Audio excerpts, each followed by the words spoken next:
Peace. Nice to see people ready to build. Just got down here. We are all in, most of us doing our best to stay quarantined, but that doesn't mean that life is less busy, right? It doesn't make anything less busy. But now that people are in here, was to go forwards. I'm going to collect a couple of the questions that I have had over the last couple of weeks. And I want to start with one of them. Find them. Here we go. Okay.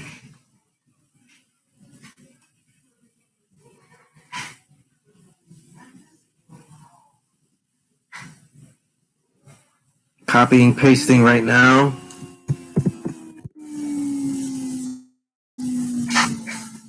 All right. Anybody out there? Let's see. There's some lack of connectivity with the chat.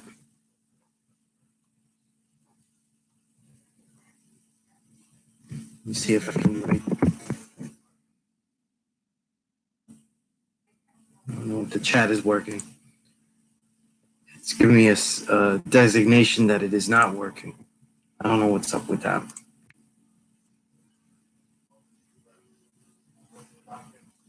Yeah, I accidentally closed my Peace Course document, my class notes. Let's open that up again. Get to, and we're trying this. We were trying this. We did a couple of classes at the school where they were recorded. They were not as useful. Not useful. That's the wrong word for it. They were not as direct toward you, the student online. So right now I'm really trying to define what is the student online. What do they need? What can they use? And not just ramble on here. I do know, I think I may have missed an email last week. I think that I didn't get to email Powerborn. Powerborn, I don't know if you're on this. It's saying that the chat is not available. I don't know why. That's kind of ruining the usefulness of the online classroom, because I really like to get the ideas of everyone. So let's see if we can get this. Get this working.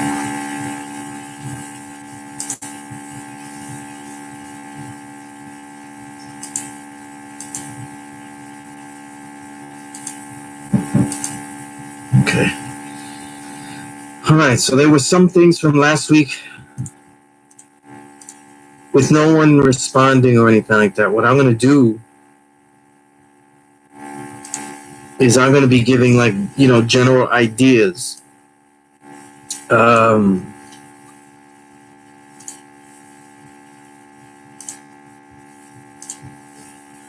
General ideas of the class that I've been teaching over the years. And I'm going to go through a question because one of the students asked me a question. I did not get to answer it. So now I can answer it now.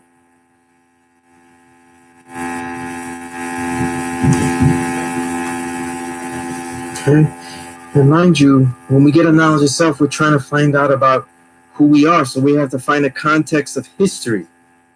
The context of history, and of history, then place ourselves in that history where we actually belong and not where we would like to belong. Okay, so. Okay, so we have one very long question. I'm going to try to simplify that a little bit.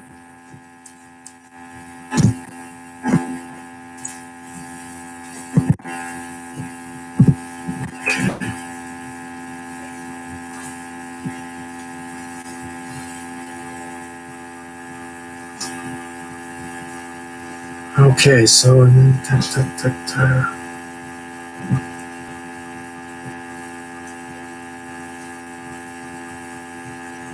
So I have a student here that is saying that he's Greek um, and Jewish, not religious, obviously Jewish.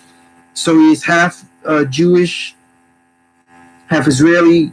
He's Greek, and the preponderance of darker skinned people in his family, even though that they are considered European and whatnot, right? Okay, and then he said that reading Elijah, he was hung on the idea that the Jews were the first out of the caves that Musa civilized, and quoting. Okay, in my teenage mind, still quoting, that helped me make sense of the black wavy hair, olive skin, and brown eyes my family had versus blonde hair and blue eyes. This was before the Black Israelite movement became widespread known. That looking for a complex answer with stuff like this, like as far as like originality and where you belong, as far as being original and stuff, and not being original. A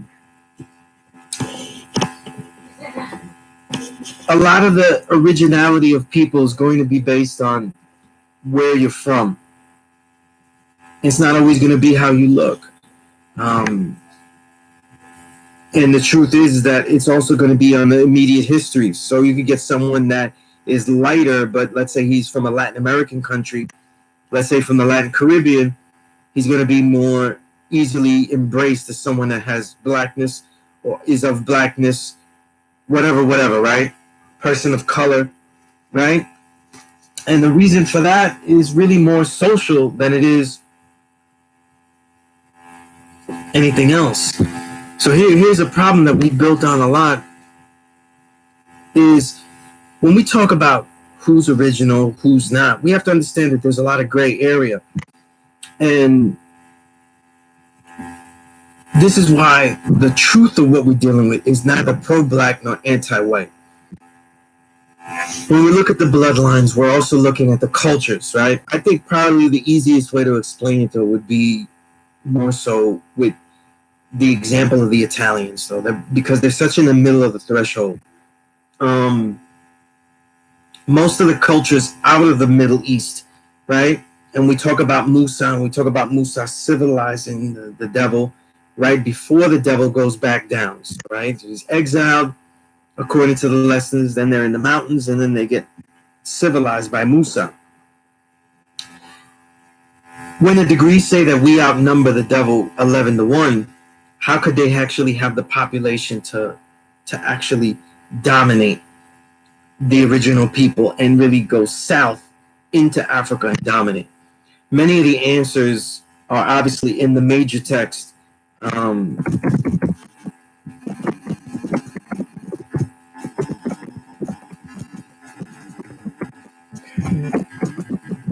Right? Instructed Black Civilization by Chancellor Williams. Right? This is a book that I do have digitally, so remember that the email is right. And remember, if I miss an email, I need you students to really get on it and be asking certain things.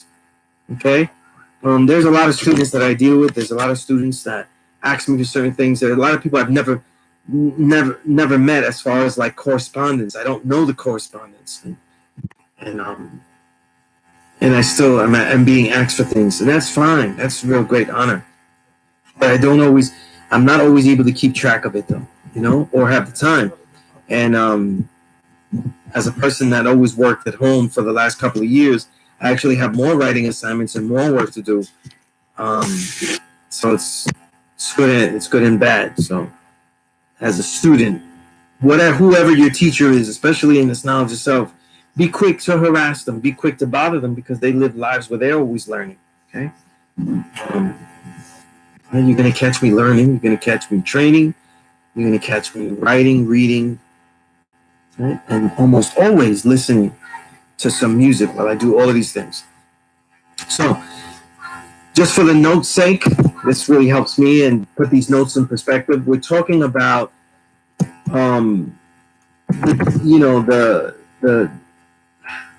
how should I put it?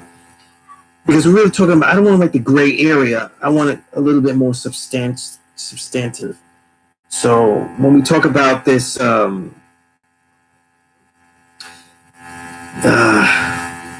know when I write it though, I'm going to come out with the perfect, a better way of saying it though. But we're talking about the confusion of original, right? Uh, and I'm going to put this because this is really puts it into perspective regarding phenotype, because that's where the confusion comes, right?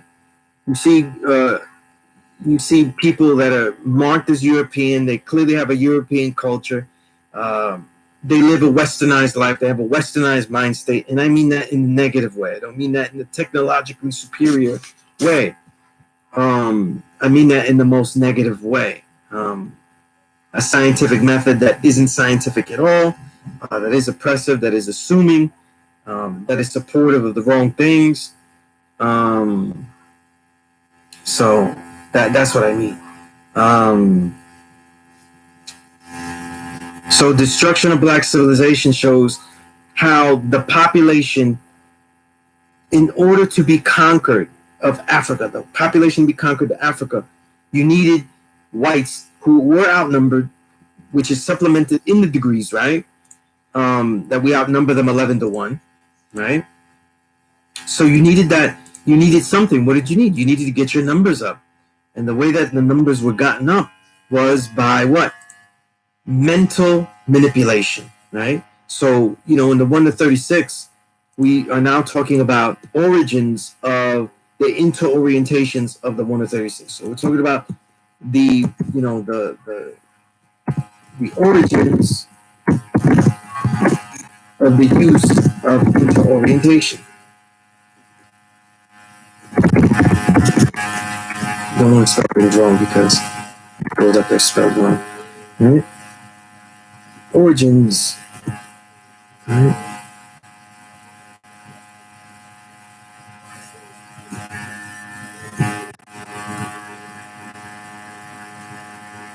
Okay. Right? And we're really talking about the phenotypical, right? And again, I'm just reiterating. I just said this, but the phenotypical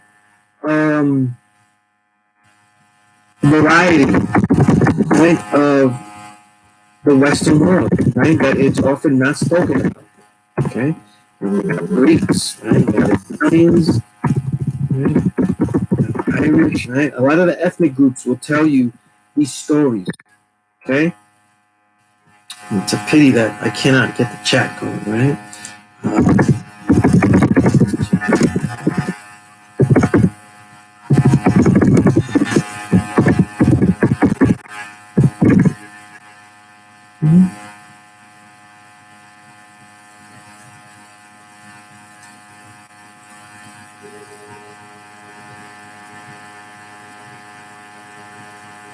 Okay.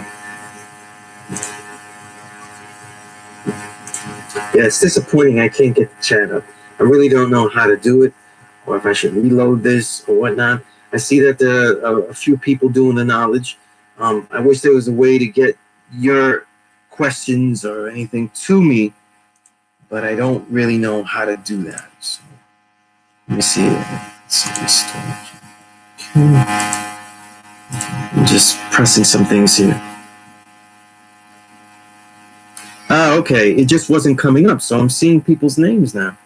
Okay, so when I popped out the chat, stuff that no one is seeing, when I popped out the chat, I see all these names saying peace. Peace, everyone. Okay, I didn't see any of these names here, anyone saying peace or anything like that.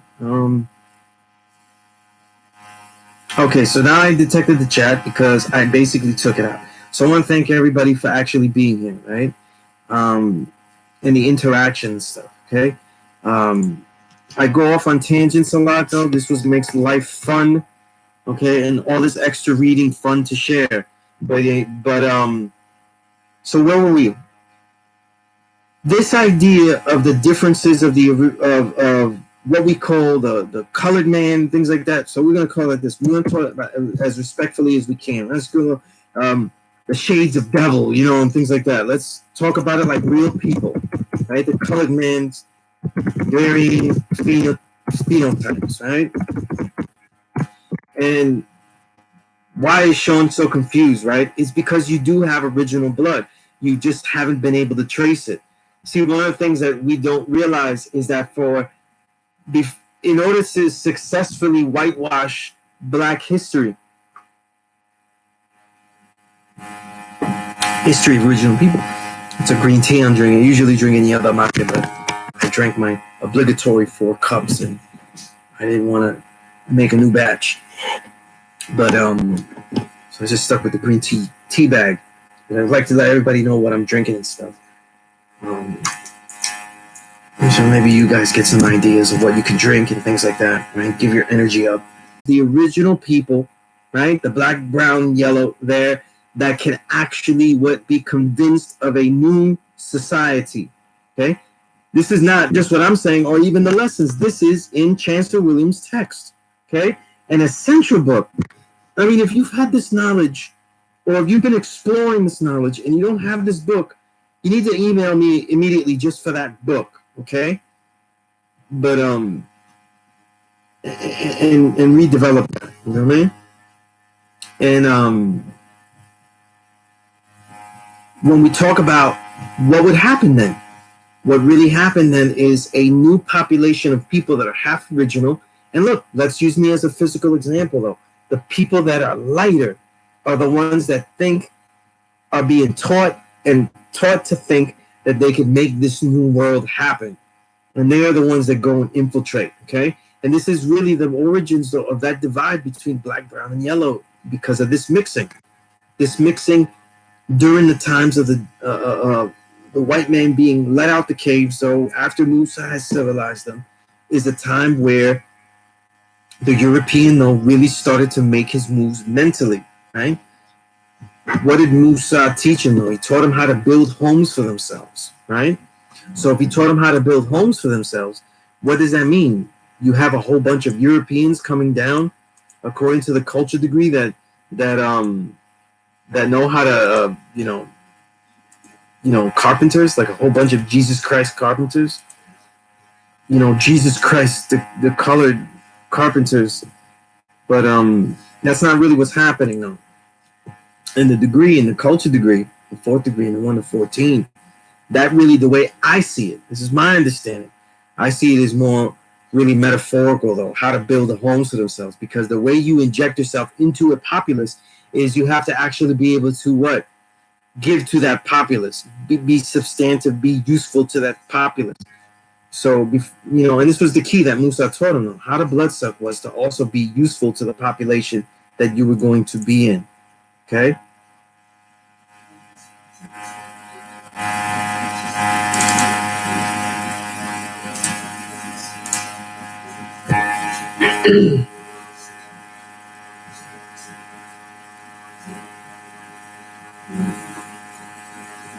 Yeah, that's a really good question.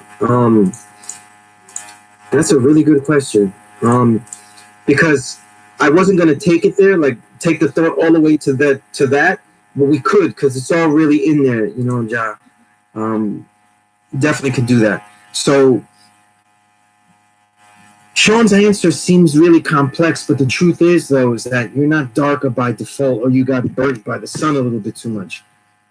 The majority of the ethnic peoples are mixed with original throughout those years, right? And so they are mixed with original, you know what I mean?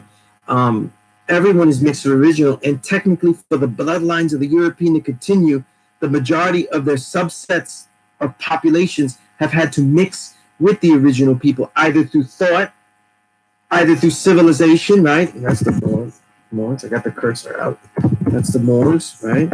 And I keep referring when the Moors ruled Europe. That's a great documentary to start when the Moors ruled Europe. In fact, I think I'm going to do that search on another YouTube window I have here. Right? Let's open up YouTube here and find that video real quick. Let's not belabor all this.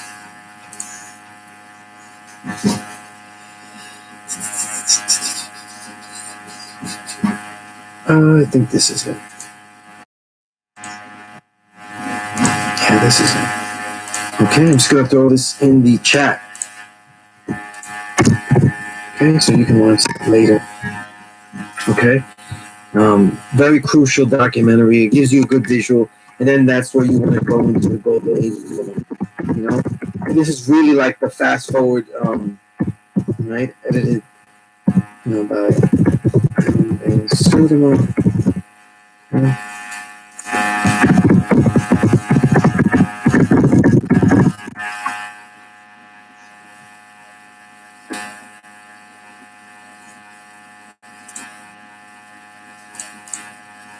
Okay, right? So you get that video and you get that book, and it gives you, a great example of that idea of civilization being brought to colored populations, but they're in subsets. And remember, when we talk about them being devil or anything like that, they didn't love anyone. They're all out ruthlessly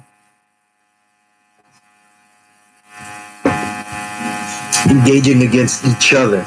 Okay, this is important to realize, right? Now, when you talk about Neanderthals and denizens, first of all, we have to know that these are markers that are given. These are identifications, though, right? So we have, identifying and categorization, right, of ancient peoples, right? And it's based on different phenotypical aspects, right? Skull side aspects. Okay, so that's one thing to remember, that these are their designations, right?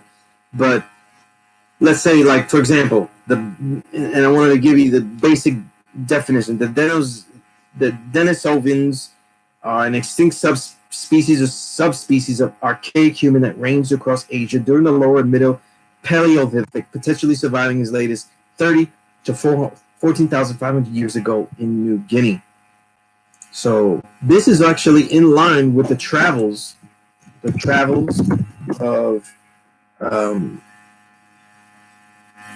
original people out of Asia that go into the Americas, right? The Americas, and it's in the degrees as well, referring to the 16,000 years ago.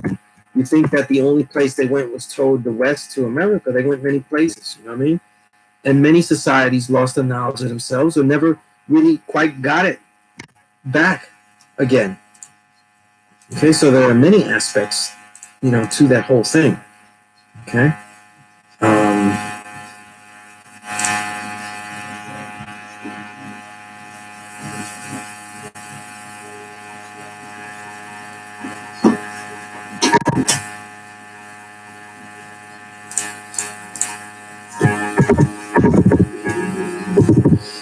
Yeah.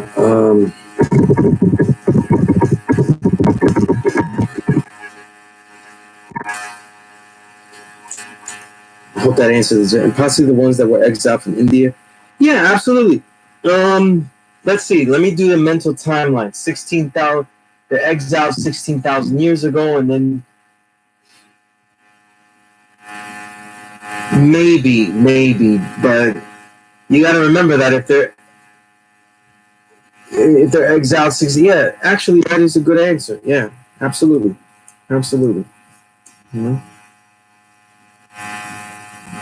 See, Shawn, thank you for the follow-up. Shawn was the question we're answering. But remember this, though. Musa means great civilizer, right?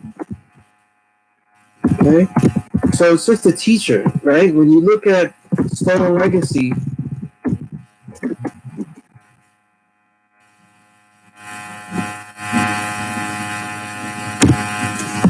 right, by George James, right? Another essential text, right? He mentions Musa as being a name that the ancient Egyptian mystery school system used as a teacher, one who is civilizing. Okay?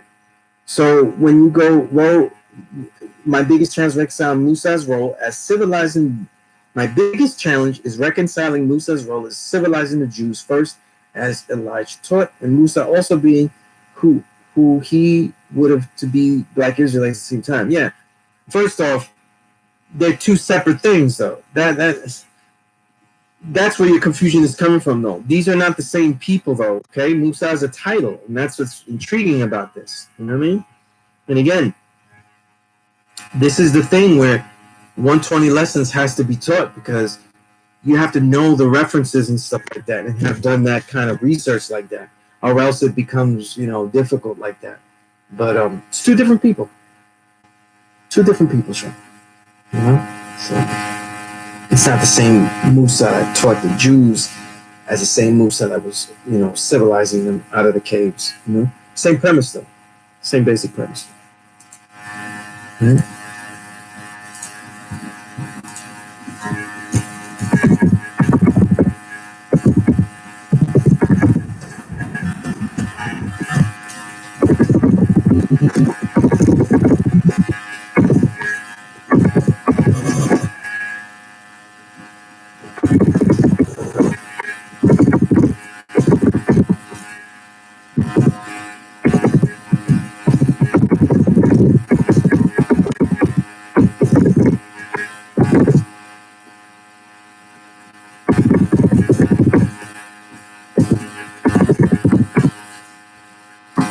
Let's see, I did have another question that was in the. We had another question that was in the Facebook comments. Yeah, Saladin, you have had a lot of questions. Yeah, oh, Shawn, just to finish this stuff, the truth is that most of the white ethnics have some type of original blood. Whitewashing isn't a process that's done externally. It's a process that is internally done and then extended outwardly. So they gotta whitewash themselves before they whitewash everybody else. Okay? And that's the thing that's going on, So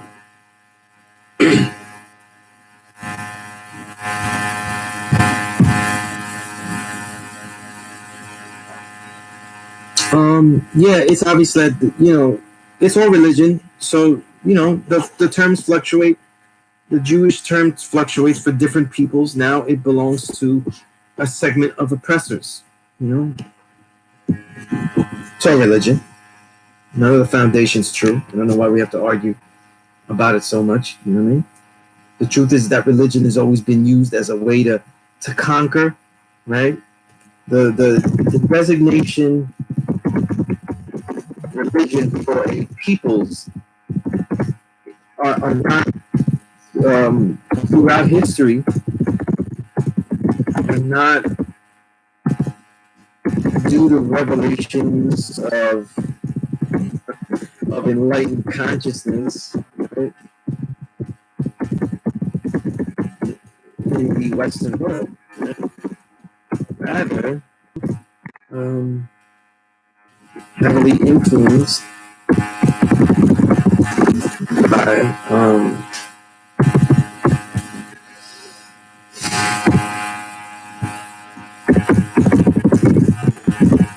to conquer or not be conquered, right?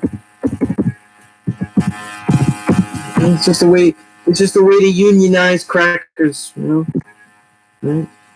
For us, though, for black, brown, yellow, it's mainly been about oppressing, right? Figuring out that combination, what oppresses them, what keeps them in line. But religion for the European nations in the Western world has really been about the segments of power, We're Judaism, we will conquer. We're the new, it's really like that. It's just gang sets, you know what I mean? You put up your flag. Nothing really different about that. We start looking at it really like exotic, then we've already fallen victim to the concepts of religion, right? If we start to exotify it in that sense, right? Then therein goes to the problem. But I want to go. Let's see. Let's see if we can bother.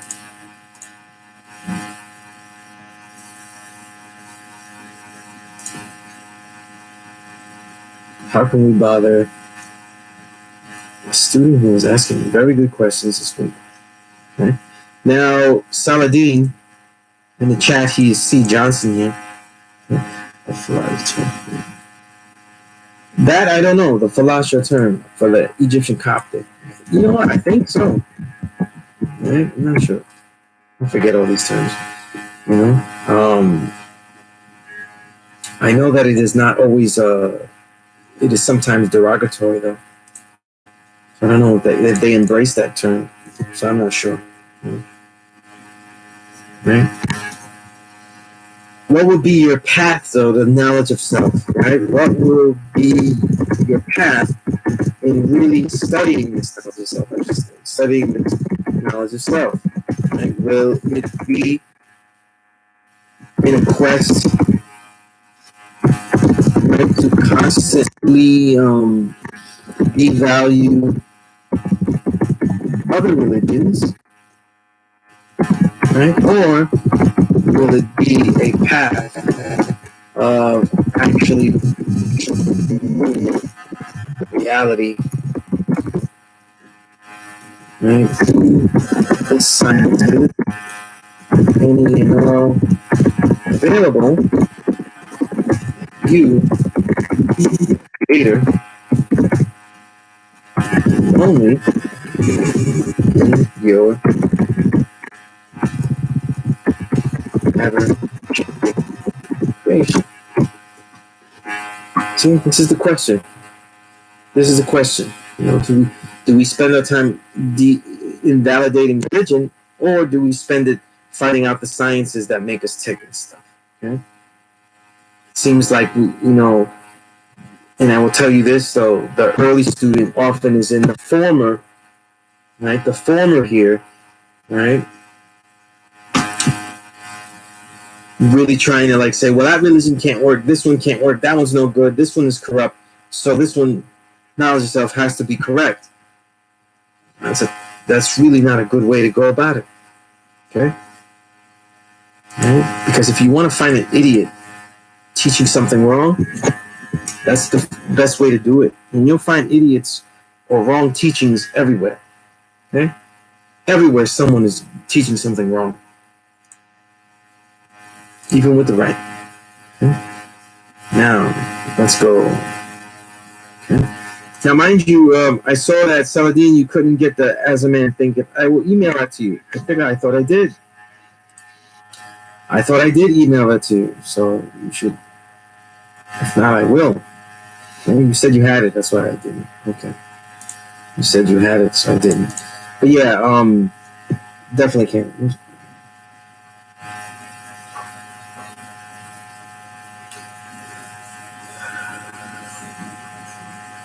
Well, Jad, this is another aspect. Let's deal with another aspect of the way we learn, though. Just learn. Just learn. We build our own names. And mind you, look, I'm saying this from a person that has a epic. I made an epic name, Savior of the Universe Now. This is my name, right? Savior of the Universe Now, right? Shows the equality. Sig. That's knowledge, wisdom. Right, let me see if I can do this. Right, knowledge, wisdom. Understand. Okay. I'm typing everything wrong here. Okay.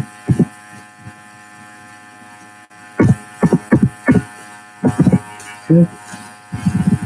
Let's see if we do this. Right.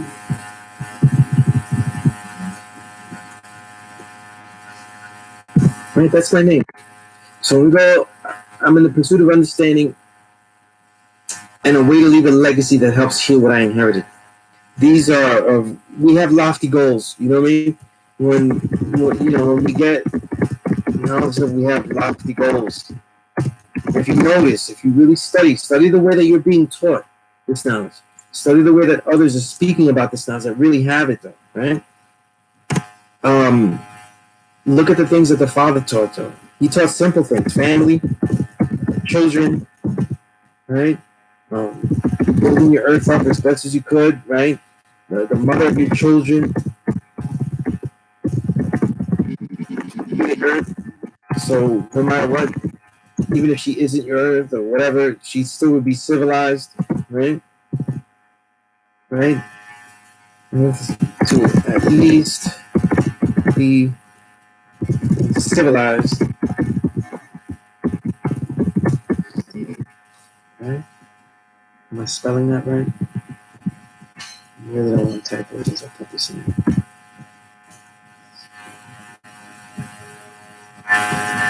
Okay. Right?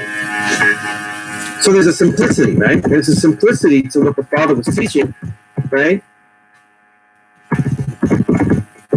To love the Father. But despite the science how we are, right? And yet, every single time, the tools of education end up becoming simpler and simpler, right? Supreme mathematics, as an example, right? As not as an example, as the example. Okay.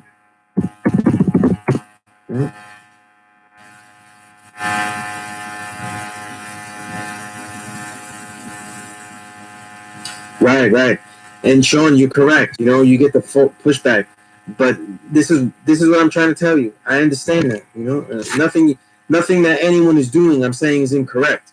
Okay, I'm saying that has to be your real goal. And so what you want to do though is you want to fight that. The rebelliousness in you has to actually fight against that. Okay, you have to keep your eye on. You have to keep focus. Keep primary focus on science, the science of you, the history of you, and what you intend to be, and how to achieve that. Okay, one way that we could be overcome with stress is trying to out battle everyone else's religion, right? But also, peace, Bible, and I didn't email you, and that was one of the things I didn't do. So I apologize for that. I want everybody to get on me because sometimes I forget an email and stuff like that. I did so many that I thought that I had done them all, and I should have looked at my notes. It was right in there. I don't want you to be overcome by trying to be so lofty that you want to heal the world, okay? Heal yourself. Be a healing force. In other words, be someone that just naturally brings some kind of clarity to the cipher naturally, okay? This kind of segues into Saladin's question here, okay? If I could, because it helps with the notes, I'm going to write down these two questions here, okay? They seem to have simple answers, but they don't. Well, before I post, let's see what Joe wrote. Sound travels 1,120 feet per second. Light travels 186,000 miles per second. I think I'm trying to be the example. I mean, first I've got to learn what it needs to be done. Right, Joe. Just be yourself, right? Because if the original man is God, okay? If the original man is God, then there really is very little to do to change that, right? But devilishment. And you have to have the mentality that devilishment is impossible for you to do. And that's why I say in the beginning, supreme mathematics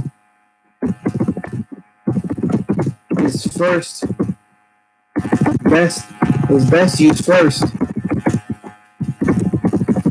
as a tool to extract your principles. Principles of purpose, of action, of decision making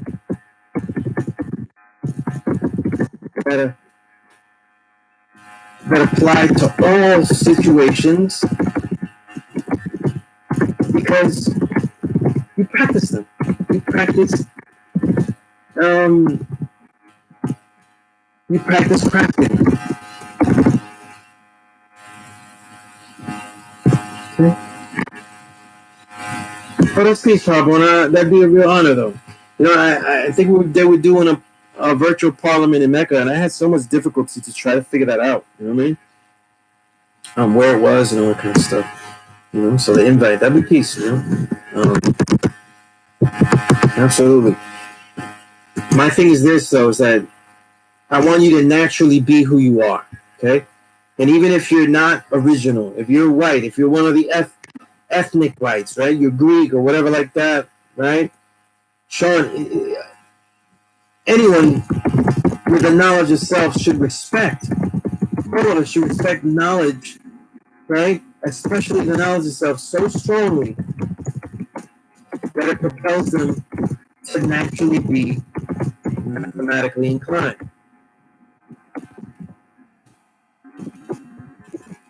That means build forward, right? To build forward, right? To build forward, I mean your actions are in the direction of 1 to 2, right? Knowledge to wisdom, right? Not wisdom, knowledge, right?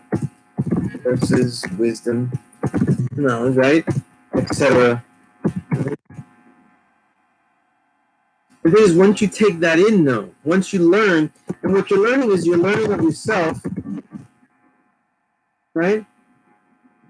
On why you are supreme, but you also have to engage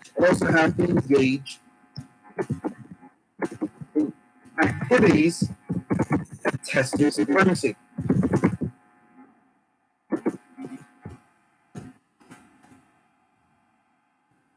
The end or, right? The profound righteousness.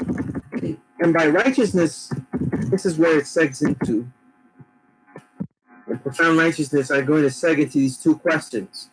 I'm going to copy and paste them. Okay? Right?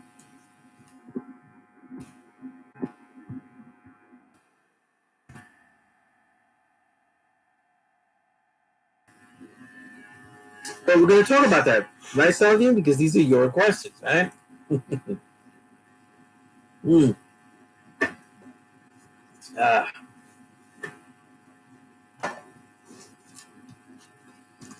First off, the first question, are there varying degrees or aspects of equality? That first question is not what we're at first. We're going to do, it's funny, I said don't do wisdom knowledge, but I'm going wisdom knowledge and questions, right? Because they both relate to each other. But I can show equality by going back to that second question first, okay? Right, so bear with me with the irony of going backwards here, okay? I just told you not to go backwards. I'm going backwards, right?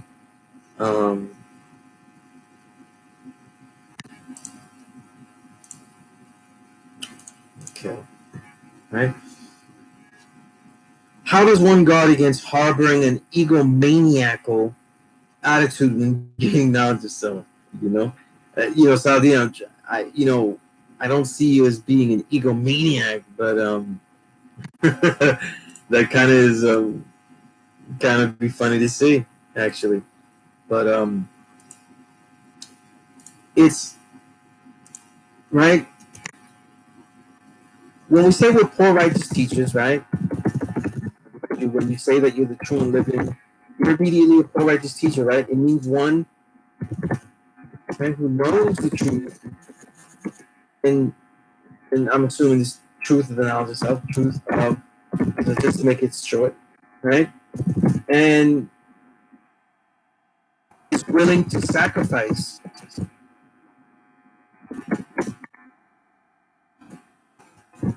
any and all things to share it sincerely, right? And the poor is from the sacrifice, and sincerely is from where? The teacher. The teacher is one who shares. If you always have it in your mind that you're sharing things that people can use and not things that you think that they ought to know, okay? So you share, a teacher shares things that they, to the best of their ability, or student, or perspective person, okay? Can be used Moment. That's it. Nothing else. Teacher in our sense. Teacher in our sense of P.E.A.C.E, like the supervisor's teacher, is not going to share what everyone else to know. Because the world is easier, though, if everybody thinks the way you think. And in your mind, though, that's what makes it easier, you know? That's not really what a teacher is, though. I'm sorry to tell you. It's not really what a teacher is. You know what I mean? Yeah, Shawn, that's a great question, though. Don't feel like just because I answered it and it felt simple to me, the way I gave it, I try to simplify things. It doesn't mean that, anything else. But I think this, and going back to Shawn, we're constantly judging ourselves by tearing down someone else, right? So a lot of people aren't really the God unless somebody's a devil, okay? It's not too profound to me, okay? You can be the God and there be no devil. You know what I mean? So that's really the problem, okay? And all of the explanations, because people don't really know how to simplify an explanation because they're blown away. Like, those aren't supposed to be original people. But the truth is that original people, the blood is everywhere. Okay?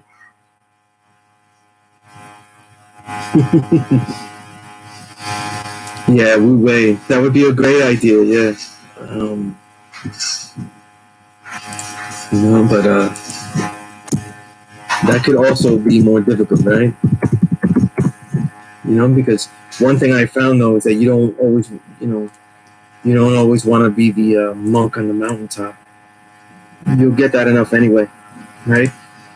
The thing is, what I just said here about poor righteous teacher and what I wrote it down because I want you to remember, because it's hard to do that, okay?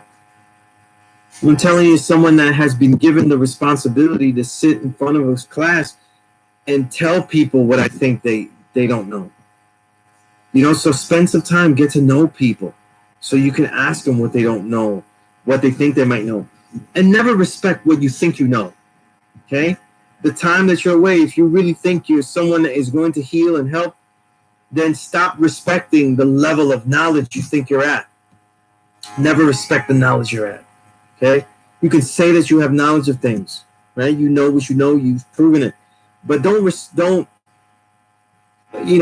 bank on it so much that you don't challenge it at every moment and every turn, okay? This is what builds up, right? Because a teacher has to constantly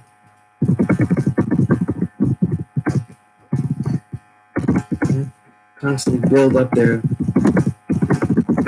humility, okay? Humility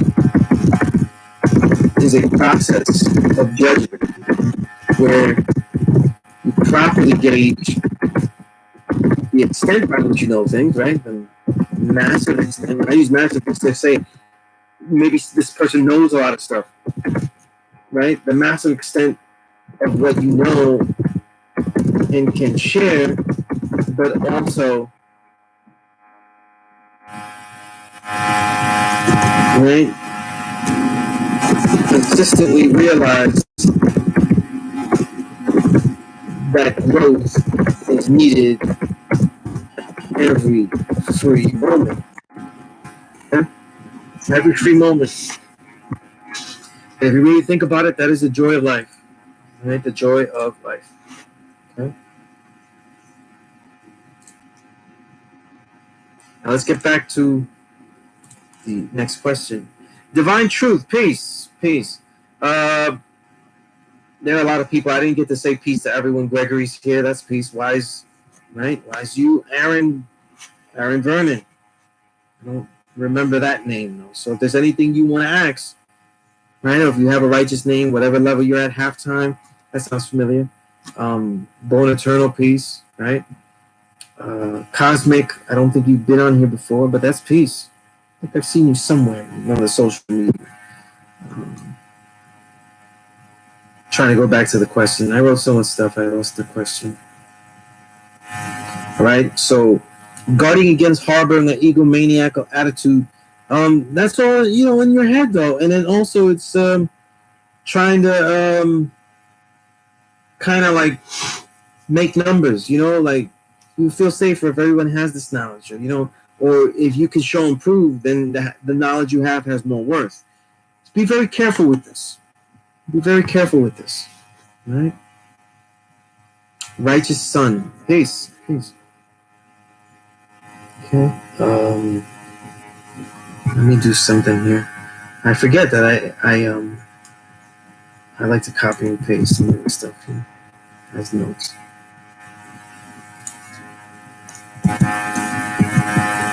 Right, because all the classes sections that we've had, all these things in the chat, I put them as notes.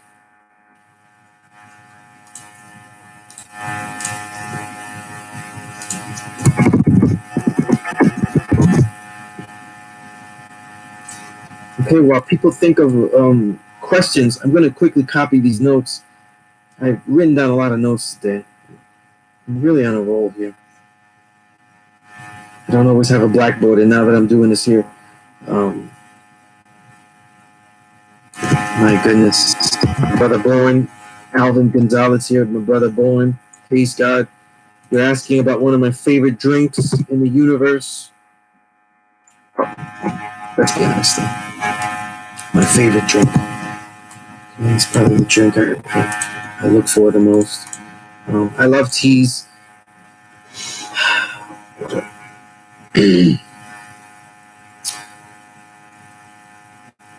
Before, I'm going to talk about kombucha after I answer the first question that was on the list from Saladin. Okay. The first question: Are there varying degrees or aspects of equality? Okay. All of the degrees in Supreme mathematics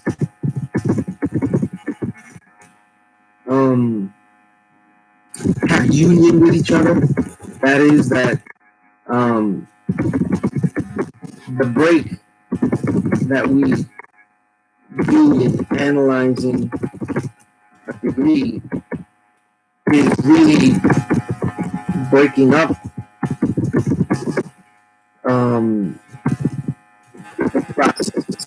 the process of creation to one portion.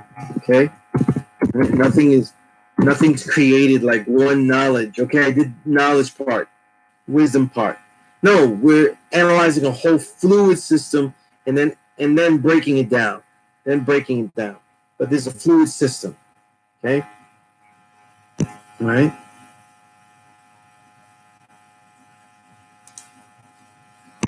So when you say that there are varying degrees, I think some of that, Saladin, came because of the confusion that I was really bothering you with. And some of it I do because I want you to think beyond the box, that there's not one definitive answer, that I want you to take yourself out of the equation. The ego that you may have, the thoughts that you may have, take it out of what it is. It is not always what you think you know. And for a newborn, you shouldn't be worried. Newborns should not be worrying about teaching anybody else.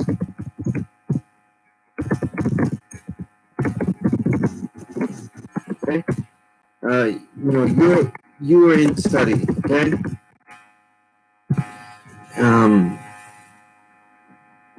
right. It's like if you started to go learn a martial art, though, you wouldn't immediately go out and get into a fight. Okay, right. And by the time you would really understand the art, you definitely wouldn't go out and get into a fight. Okay, it wouldn't be the way to test it because you'd already be breaking. Right, the reality of the integrity. Okay, it's integrity. Right? So, Saladin, does that answer the question? There were other questions that you were asking about equality, but I don't remember them and stuff. So if you have clarify from the things that I had told you in the emails, the back and forth that we had and stuff, peace, God, peace, God, right? Peace, infinite mind. just let me know because it was a lot of stuff. But onto a favorite drink of mine, kombucha.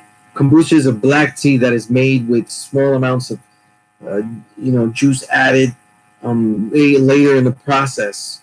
But it's basically a fermented black tea based on basically a bacteria called a SCOBY. And I think some people try to say that SCOBY stands for something. SCOBY kombucha. Let me see what it stands for.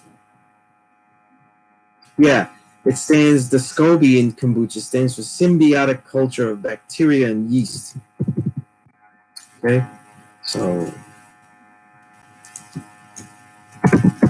that's right. And when you learn how to walk, you might not want to run. You might just want to walk everywhere. Right? That's the main active ingredient that is grown. You usually get it from another kombucha and get that SCOBY and you grow that. It gives you enzymes and nutrients and probiotics, and then you're adding that to the black tea, right? And making this big cauldron sort of, and then you're adding some kind of natural fruit juice, Absolutely, absolutely. Well, and everybody is safe and healthy. Okay, but in these days and times, though, a good quality kombucha, which would be something that didn't add lots of sugar to it, it's really unnecessary, you know. Um,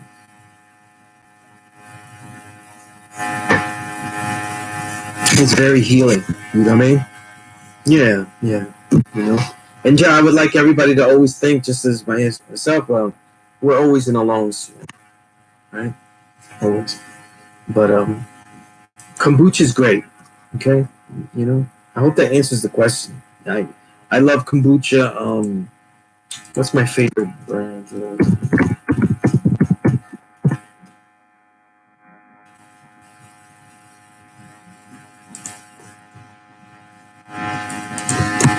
I'm putting this in here not to promote the company that I get my favorite kombuchas from. Please duck him. But this way you can make offerings of kombucha to me. But besides the offerings of kombucha to me, they have some good tutorials of how they make it and how it's made and stuff, in their YouTube stuff. Very useful drink, and it is fermented, so it's very powerful drink. Okay, and you can make it on your own. Yeah, so you can make it on your own. The knowledge degree in the 1 to 40. What's your righteous name? Because I saw you wrote righteous son, and then I didn't find it here anymore.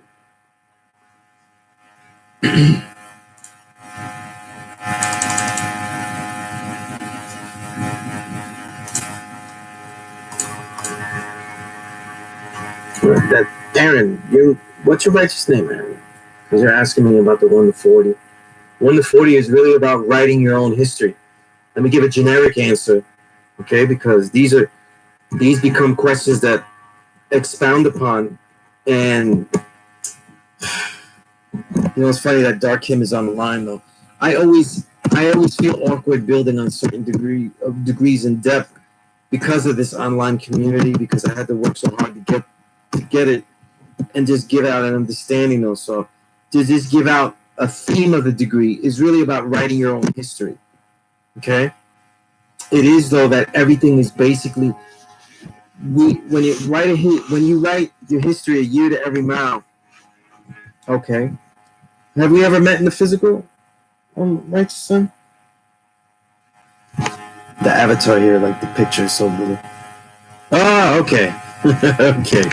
On the Facebook, right? Yeah. All right, that's face. So in the degree, it's really talking about, and I'm harping on what I find the most important part is writing your history a year to every mile. You know what I mean? By adding a year to every mile. So it's basically this idea that what you live out though is mirrored in the way that you live and the way that you move in your environment. Okay? So it's really about writing your own history in advance. So it's about plotting and planning.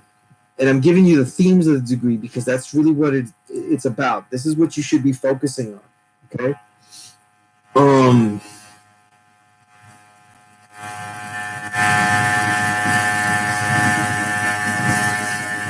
when we do, I think that the activity that gets us into the knowledge degree in the 1 to 40 the most, you've been doing it the whole time that you get up to the 1 to 40.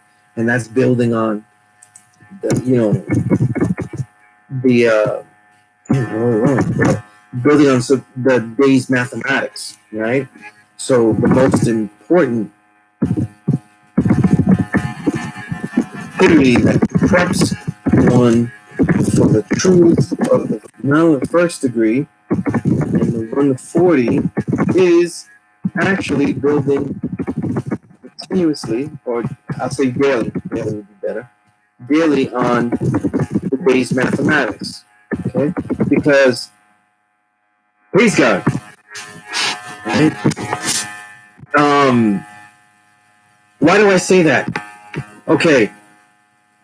I always teach that when you build on the day's mathematics, and this is why I always have you guys have all you students have a journal, right? Not because I want you all to become authors, though, even though I do, right? Is when you build on the day's mathematics, you can actually start to see the progress of your insights as every month goes along in each mathematics. And now you can start to attach them to daily realities, daily activities as you look back, right?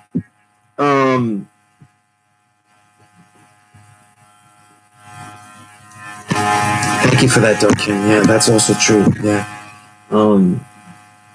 So when we build on the day's mathematics, right? What you're actually doing, though, in the beginning as a newborn, is looking kind of back on your day. It's not like it used to be where we get confronted on, like, what's the day's mathematics as you walk out the door, or when we go to the school every day, like I was. When I got knowledge, it's really what prepped me to teach, because I was going to school every single day. So I always had to be ready to have some kind of build. But I also wrote in my journal, so most of my deepest thoughts on it was at the end of the day about what I had lived and how that could associate with the themes and the ideas of, for example, born. What does that have to do with born? Did I fulfill anything? But if I fulfilled something, was it just for this day, or was it basically something that concluded? And if I fulfilled something, did it have to do with things that went from knowledge to born? And how could I trace that? And do they trace just in this day or beyond? These are things that I would ask myself. But the way I see it is that as you go along, you start to actually build in advance. So you start to build in such a way where you start to see things as they go along, what you intend to do, what you intend to be. So you're literally looking at the entire circumference, not just land or where you're going or where you're going to be at, like you were in the beginning, but also where you are at mentally and what you intend to do and what you intend to bring. Okay? And the knowledge degree to me is about that, as far as like a personal reality. Okay? And that's really, how we do everything. That's really the aspect of it. Does that begin to answer some of that? Because to me, it's like the most important degree, to me, like everything else is useless if you're not doing anything with that one. Okay.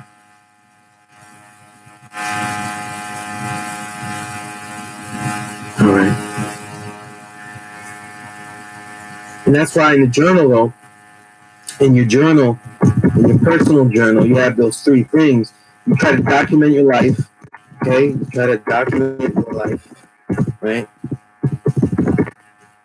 I shouldn't say try, not much of a try here. You build on the degrees you have, but as a side note, you don't just build in your journal about what you think you know. You build with your questions. Like, if you don't understand something, like Saladin, you ask me questions about equality. What actually would help you more, and all students, is that you want to be able to articulate.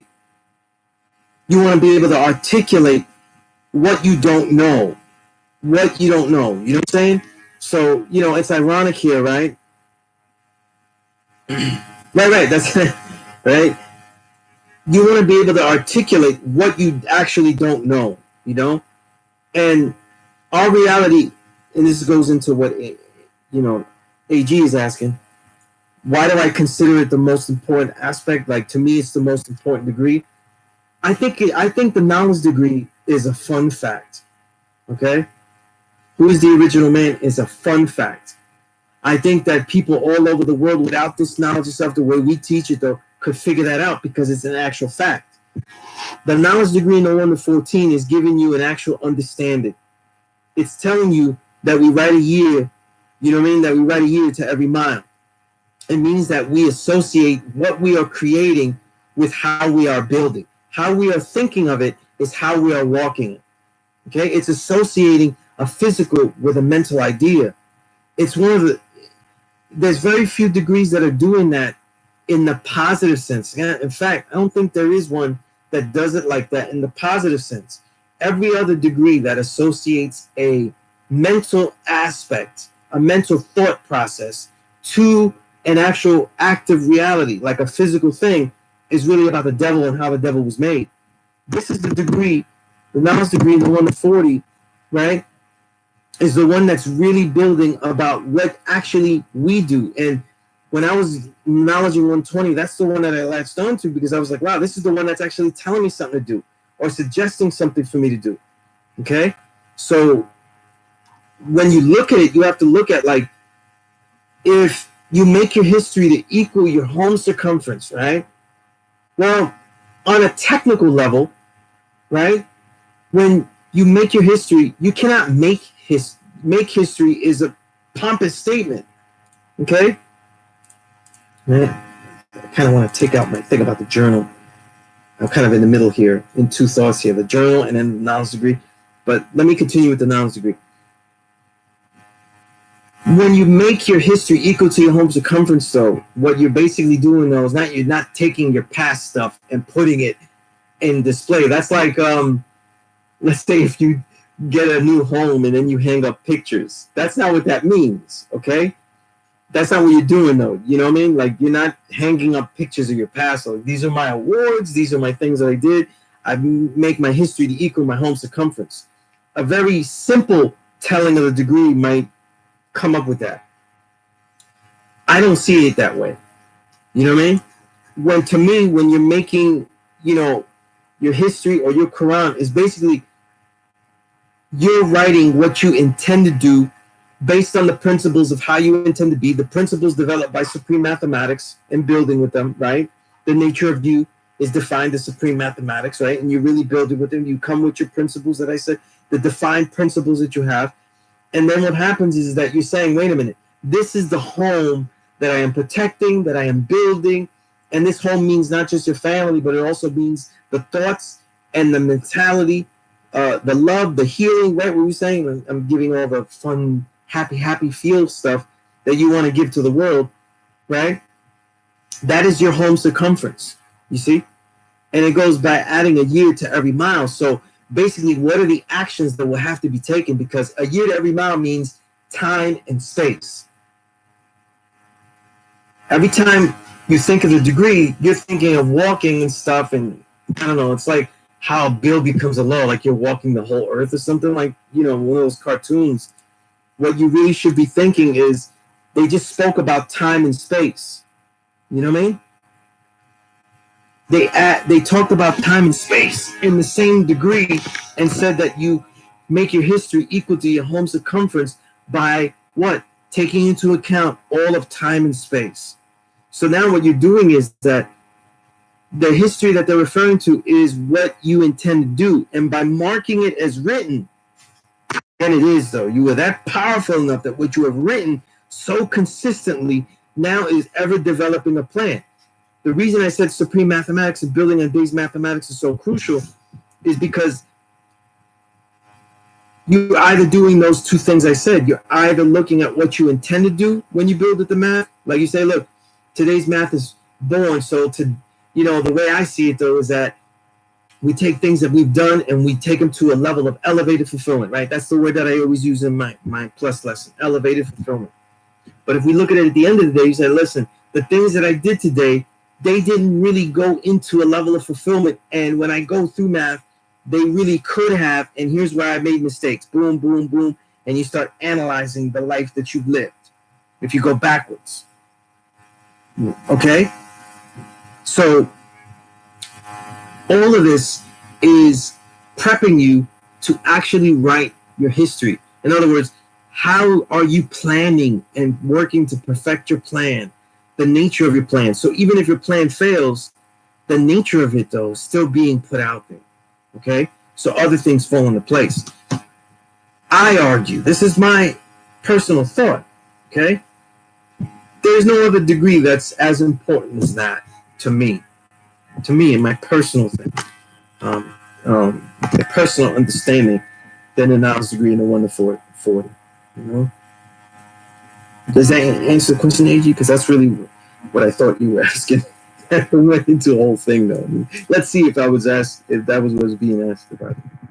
But in your journal, you build on your life, document your life, respect your life. Respect enough that it ought to be documented and analyzed and scrutinized by you and anyone in the future that reads it. Build on the degrees that you have. And what I mean by build is not just, your insights or your understanding, but maybe you don't. And that's good. That's good.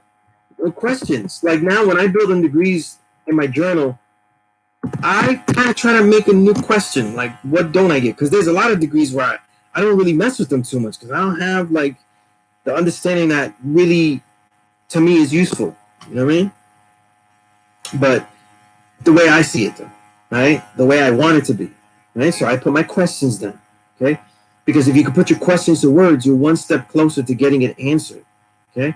So you got document life, build on the degrees you have, right? And all that detail that I gave. And then also analyze, scrutinize, comment on any and all things that you read, watch, study. For me, the main thing is books I read. I'm mainly writing in my journal about books I read. It takes up most of the space. But everyone should have their own journal and stuff like that, or a place that they could write down ideas and develop them. Okay. I said all that, so I don't know if that was useful. Okay, you let me know. Saladin said you were an amalgamation of your past and present, though. Well, let's see, right? When we say amalgamation, right? It's a big word, though, right? I just want to define it technically for everyone there, right? Amalgamation, okay? Amalgamation, right? The action process or result of combining or uniting them, right? And that is also in as a man thinketh, right? Man is, right? As a man thinketh, okay? It says man is the sum of all of his thoughts. Okay? He's the sum of all of his thoughts, though. The ones that didn't take fold, the ones that did take action, all of these things take place. You know what I'm saying? Right? So, we are an amalgamation of your past and present, okay? But most people put too much emphasis on the past, okay? The past should be used as a building block, okay? And it shouldn't be just a thing that, is used to tear yourself down, okay? All right, let me take a moment, though, to copy and paste some things that I said in the notes. Oh, wow.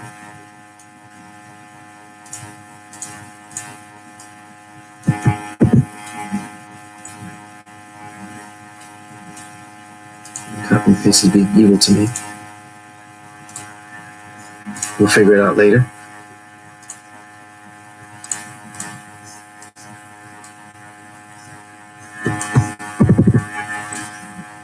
I said a lot of stuff there. I just want to see if it took some hold and didn't just totally lose everyone in the universe. Okay?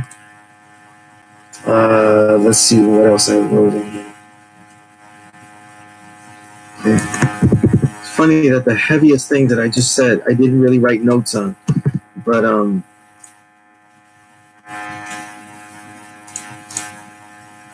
again, that's why I see that degree so important. You know what I mean?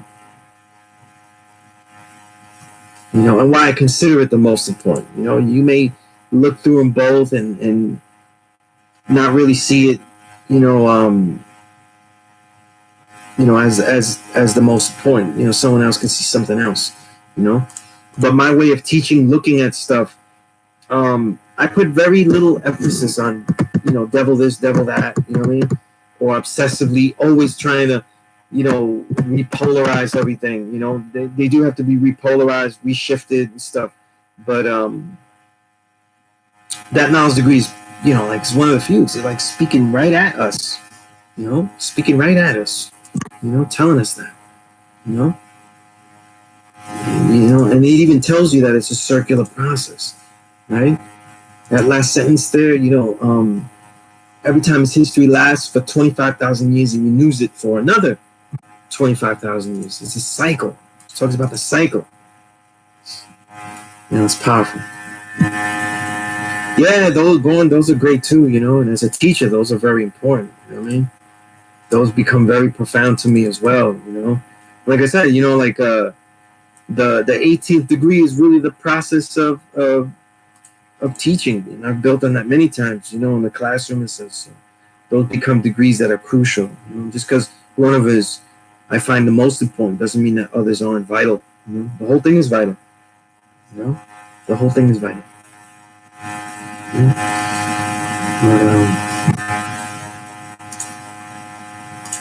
Let me see. I'm trying to. There was one thing. Okay, let's go back to go forward.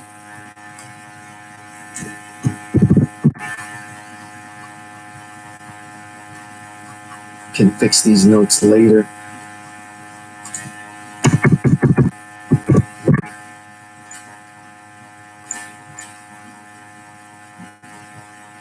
No one has any questions. I've destroyed everything. I've blown away everything. By the way, you know, definitely try a kombucha. You know, that's P.E.A.C.E. The now the homework last time. All right, what's your take on Tarantino's interpretation? Oh yeah, it was absolutely disrespectful. Absolutely, 100% unequivocally disrespectful. You know, this is someone that exploited, used Bruce Lee's iconic stature and modeled Kill Bill's, you know, the whole Kill Bill after, and used the outfit, the famous yellow outfit, bodysuit, and, you know, used the entire culture of Kung Fu as one of honor and respect. And then in the next movie, they put out a cliche, and what was harmful is that it's a real stereotype that some people really think was Bruce Lee's reality, you know. And I think, to me, for the level of skill of fighter and teacher and stature that he had, he hardly was egotistical. Seen people of, you know, like nearly 99% less value than him as a fighter and have, you know, thousands of eons of more ego. But one thing that gets lost is that Bruce Lee was a great purveyor of the philosophies, you know. And you know, I talk about this book all the time. The Tao of Kung Fu is written by Bruce Lee. It's really the book that should be read before Jeet Kune Do and all that kind of stuff. That's the book that everyone should read, whether you do martial arts or not. That one has the philosophies. Jeet Kune Do has strategies and that he was working on, and really reads as like a scrapbook. You know, the Tao of Kung Fu really shows you the details of the philosophies, and you start to understand how he saw it, how he understood it comes from the Tao, the Yang and Yin, as he said, the Wu Wei, the principle of Wu Wei. All of these things are in that book, and it's just great to see how he understood it. so profoundly. So yeah, you know, to see him get disrespected, like he even could get beat like that. Great opponents challenged him in many of these movies in the research that I learned of. And no one was definitively beating him, though. And that's me not saying it that he was, destroying everybody. You know what I mean? From all accounts that I studied, he was pretty much winning everything. He wasn't being defeated. So,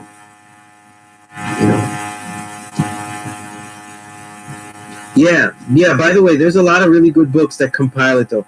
Like, what's a good book? The Art of Expressing the Human Body. That one really puts together his training methods for working out and stuff like that, and how advanced he was. Like, he was doing HIIT training, before he even had a name. So, he was really progressive with a lot of his things. So, a lot of these accumulative books about Bruce Lee are really good. I think in many ways, who knows? I don't really think about it. I think he was definitely righteous. You know what I mean? I think that as far as us, we talk about doing for self, and we talk about our supremacy, and is founded by having a knowledge of ourselves and the nature of ourselves. So in many ways, he is 5%.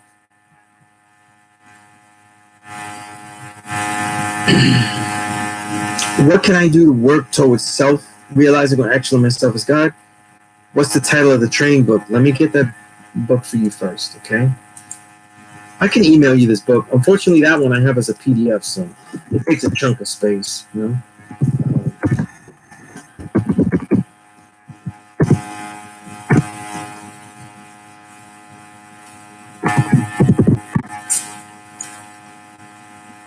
Found it. Okay, here is the book, dude. That's the name of the book, The Art of Expressing the Human Body. Because that term, Art of Expressing the Human Body, that's what he called Kung Fu, like what he said was the simplest way to describe it.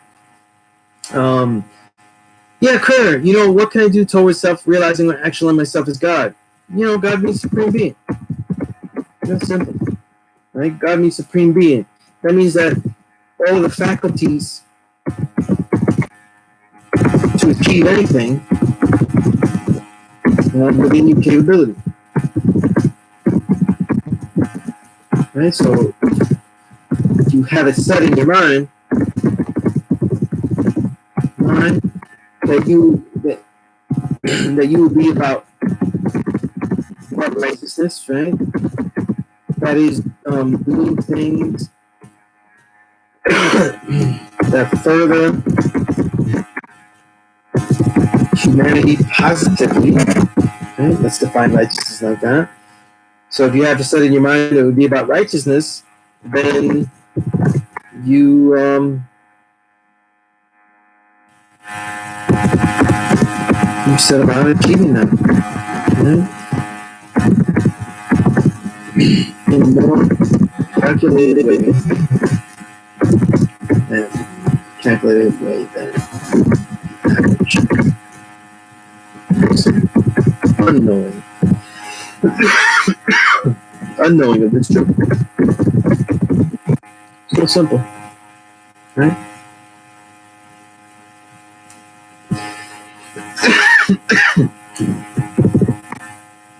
Let's copy these notes here.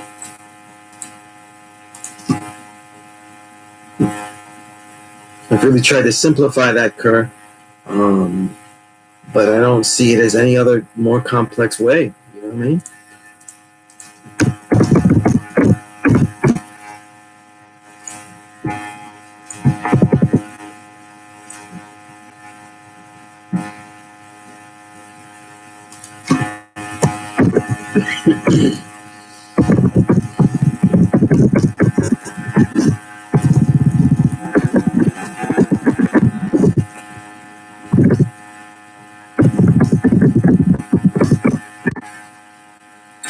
Okay.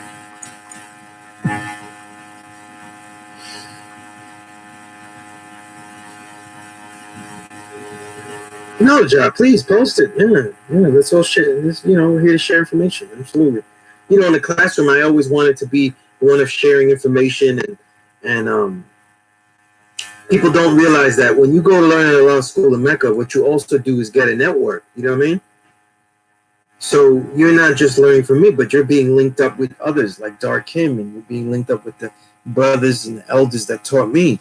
So it's not just me you're learning from. You know what I mean?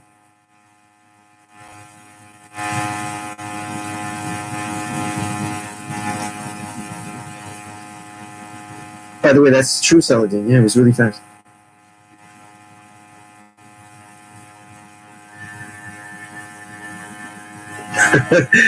Man,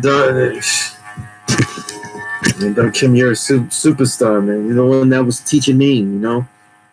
For those that don't know, every single person that was alive when I started to teach, I went to learn something. You know what I mean? To try to see if I was worthy, if I had something that could actually add on. Because that's the first thought was like, what the hell am I going to add on? You know what I mean? Like, so I spent time building with Darkim about it so that I could learn like what would be useful so I could, add on and make it useful and stuff. You know what I mean? And as Darkim knows, a lot of people didn't understand some of the more orthodox pedagogical techniques, teaching methods that I was bringing. You know, so I'd be unorthodox in some ways, but I'd be very orthodox and regimented. You know what I mean? And that was to introduce some of the other things. You know what I'm saying? But we all have the lanes that we have. You know what I mean? You know, and to say I don't get pedagogical techniques from Dark Hymnal is ridiculous. It's like, that's a master right there.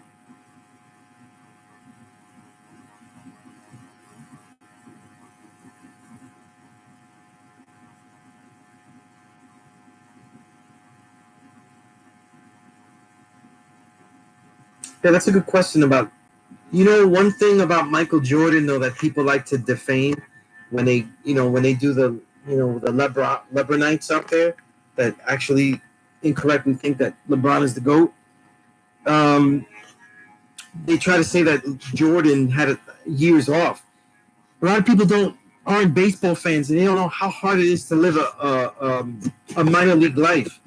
So it doesn't matter if he drove a Ferrari to every game. If you really research Michael Jordan and read a book, what's the name of the book? Laysby. Let's see, Laysby.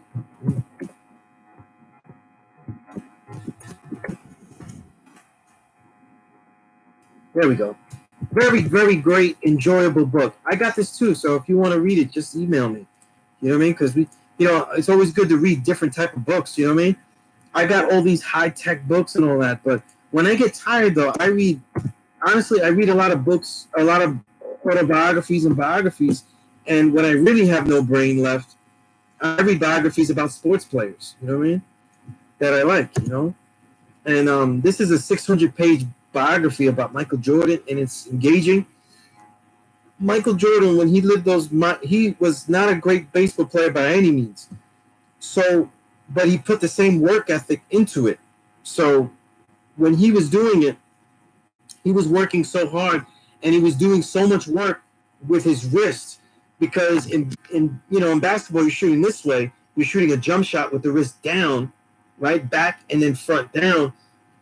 He was doing lots of exercises with the bat to get the wrist going and get these forearms stronger for the swing, and it totally changed his way. So that actually led to him having on and off nights when he came back at the end of 1995, like when he lost against the Magic. So some nights he was on, some nights he was off, because he was building different muscles. I think it did help, but I also think it made it very difficult to adjust back to basketball, because baseball technically is the hardest sport to achieve at. There's actually more things you have to do to be great at, hell, just seeing a baseball, you know what I mean? Just seeing the baseball, that's, it's mind blowing. The bat speed he has to perfect, all that. And mind you, Jordan is 6'6", so his strike zone is huge. So he has even more problems with trying to see the strike zone, you know? Um, so the thing is that I think he gained a lot. I also think that um,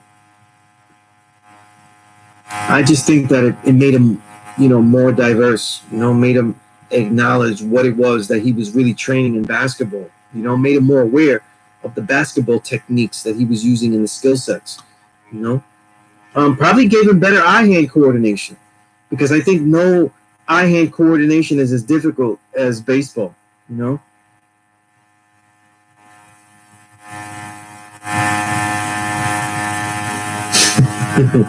No, I don't think that. I don't think that baseball or basketball one is better than the other. I think that baseball is harder to hit. It has more things that you have to be good at. You know what I mean? Especially if you're a position player, you have to be. It takes years and years to be a great defensive player in the field, and then also be a great hitter. So it's more things to do. There's more. There's more skill sets to involve. You know. Um, I also think that. Um, yeah, but I don't think anything else other than that. Too. You know what I mean?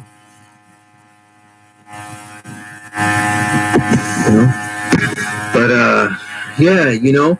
But yeah, but on that note though, with what you're saying, Dark Kim, and everything, like this is why I had a lot of backlash because this was my intention. You know what I mean? This was the way I've learned to educate. This is the way I learned to teach. This is the way I learned it myself. And I learned this knowledge though, not as a child like you, Dark Kim. I learned this knowledge as I was finishing high school. You know what I mean? I was already a grown man feeding myself.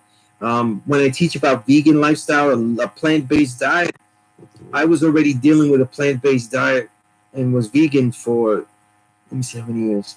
Over 3 years when I went to a law school to get knowledge of self. You know what I mean? So it's a totally different personality mentality. So I think it would be disingenuous though if I tried to teach a way that I didn't know how to. You know, right? And the thing is though is that the level, whatever level you're teaching at or you're sharing at, it's the ability to take people to that level that you're bringing them to. So whatever level you're thinking about, and these levels are not hierarchical. You know what I mean? So that's the thing, though. So like you say, levels here, levels there. I'm not teaching the student that's here. We're all teaching students at different levels. The truth is that now that these are online, though, man, if you're a smart student, though, you're watching all these videos. You know, just like when I was learning with Knowledge Me, man, I was everywhere. I would be with Dark Kim, and we wouldn't just be talking about hip hop. And I would be with, Savior Knowledge with his books, and I would be with Infinite Al-Jamar at the parliaments and Dumar and buying everything from Dumar, every single national statement that he looked like he would pull out of like a rabbit, like a magic trick, rabbit out the hat. But I don't know how he did it though. But he could have his hands free like this, and then all of a sudden he would pull that plus lesson. He'd just pull it out. So he was like, I got, and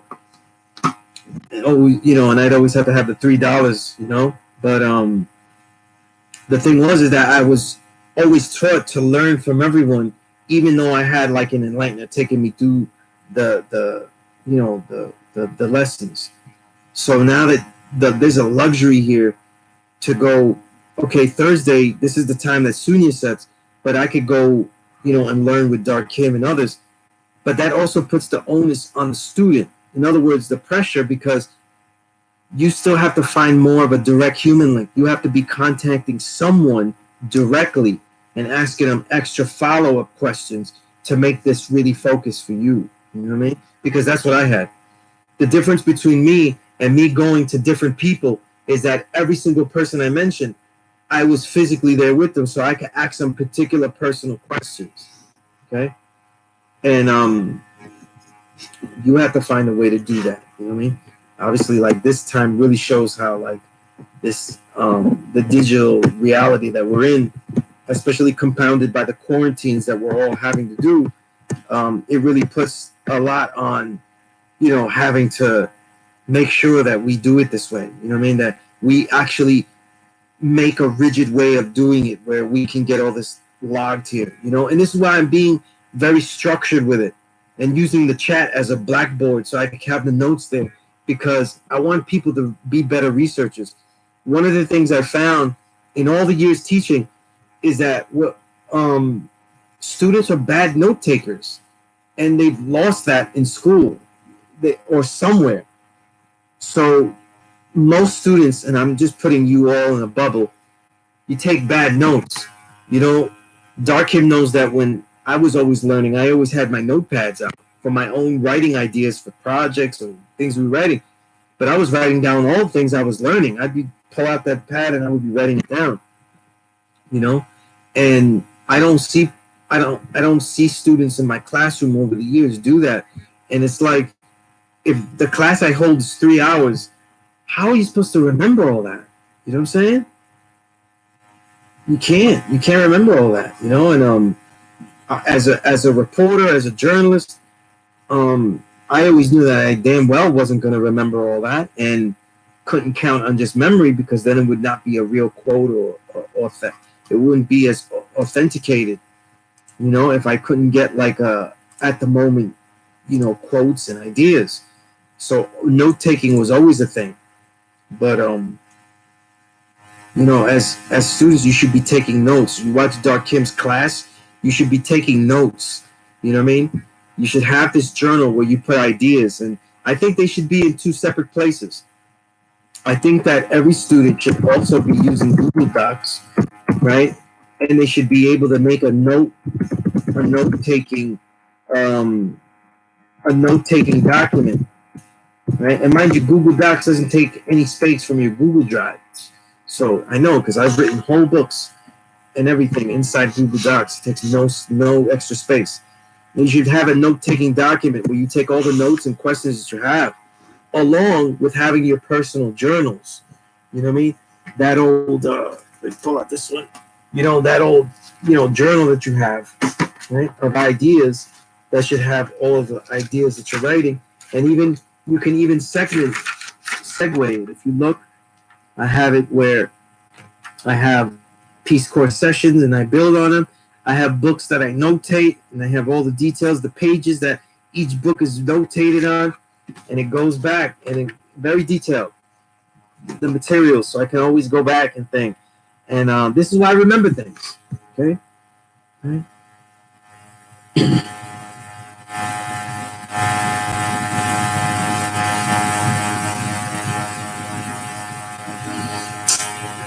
Right? But make that Google Docs. If you're getting books from me, you definitely want to have Google Books. Okay? That way you can have all the ebooks that I give you in one place. Okay, so I'm going to copy and paste these questions as notes, because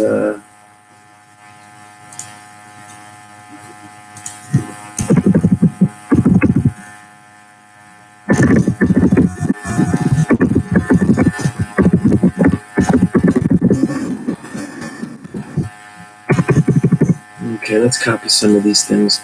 I don't want to lose track of the questions. Some very good questions. All right.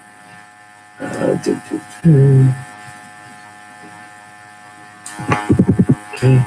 Let me copy and paste them, and then I'll read them again.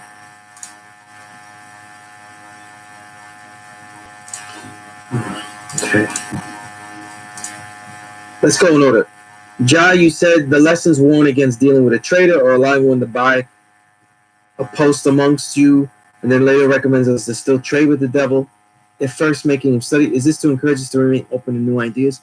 Well, first off, to get from that, as far as that goes, is that the lessons talk about, you know, different time periods. Okay? So the 9th and the 10th degree in the 1 to 14 is a great example of what I always try to say, is that different time periods. So sometimes the mentality of nations of original people, or groupings of original people, societies of original people, was going to be, let's build with him, let's build with them. Let's incorporate them under our guise, and that way we can control this. Whereas other moments, though, the societies were more harsh and more, you know, and more taken aback and wanted to defend themselves. You know what I mean? So these are different. You should look at them also as different options of how to deal with peoples, not just a combination of those. You know what I mean? Right? I hope that answers the question. Right? People have different types of fasting nowadays. If you fast, what's the steps on how you fast? Okay, I always keep, sometimes with food and diet, you want to keep things simple. Okay, the most simplest way to deal with diet: eat good things, and then if you eat something bad, try to eat something good after. When you fast, you don't eat. Don't eat, and be very comfortable. Have confidence in yourself that you don't need the food. You know what I'm saying? Be confident that you are not hungry. That's the first aspect to fasting. You know what I mean? The second to fasting is to think about your energy and the energy reserves. To make it easy, your energy and energy reserves. So I said the mentality of fasting. Fasting. All right. First your mentality. Okay. Confidence that your body has enough energy stored via food already to survive and thrive. Thrive is the key, right? You don't think you'll die from fasting, but usually think that you won't really thrive, and then you choke and all that, right? But then two is think about your energy. How will, to begin, to make it easy, how will you conserve energy, right? And gain energy. Okay? Right? So that means that the water, are you gonna do with juices? Try not to deal with juices that are just like don't deal with sugars and stuff. That won't help you and stuff like that. But natural juices, okay? Natural, okay? I'm thinking like, squeeze and stuff. I'm not thinking, even Tropicana is something that's pasteurized, so it's heat. That's a flashing of intense heat that destroys everything. That's why it's just basic sugars. That's why it's sweeter than the typical, right? So how you conserve energy? In other words, water, juices, faster. The tea, right? This is two-pronged, right? There's two parts. The tea, right? Your yerba mate might give you energy. Chamomile might relax you because you could be agitated, etc. Right? Green teas, right? And then also what I meant with conserving energy is the day that you choose, the day chosen, right? The day chosen. Choose a day that maybe you don't work, or that you could relax and just, read and watch television, right? To begin with, right? The day chosen to be less stressful, okay? Some people might do the opposite. They might pick a day that they're going to do a lot of things so they don't think about it. You know what I mean? I don't like that. I find that a cheat, though. I want you to think about it. I want you to think about things the right way. I want you to be in the moment of the things that you experience. I don't want you to just do stuff to make you forget stuff. Be in the moment of the stuff that you're dealing with, right? Yeah, so if you do those things and then have a specific amount of hours, like actually just don't go like, I'm going to fast for 3 days. No, don't do that stuff. If you do 3 days, count the 72 hours. Count the 72 hours. Like it starts from 8 o'clock this particular day, ends at 8 o'clock this day, right? Count those hours. Okay, time them. Break them down. Time and then break them down to things you will do to activate and recharge. Okay, so maybe like in the 3-day fast to start, you have your intense activities in the beginning, and then it's more relaxed what you're going to be doing in the 3rd day, just in case, right? So plan it. Actually, this is your practice to start planning. You know what I'm saying?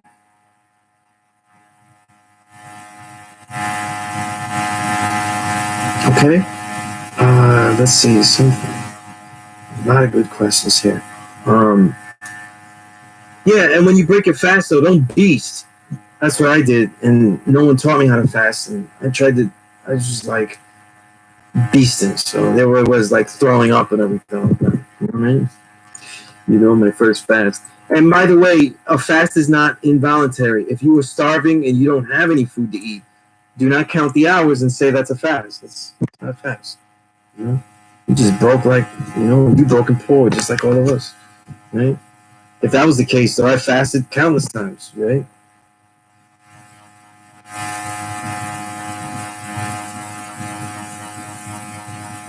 Let's see.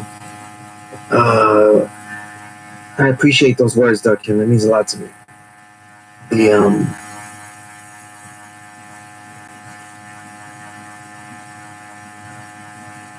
Interesting. I'm trying to. Okay, yeah. I'm reading what Halftime said, the Divine Truth, and I'm like, what the heck is he talking about?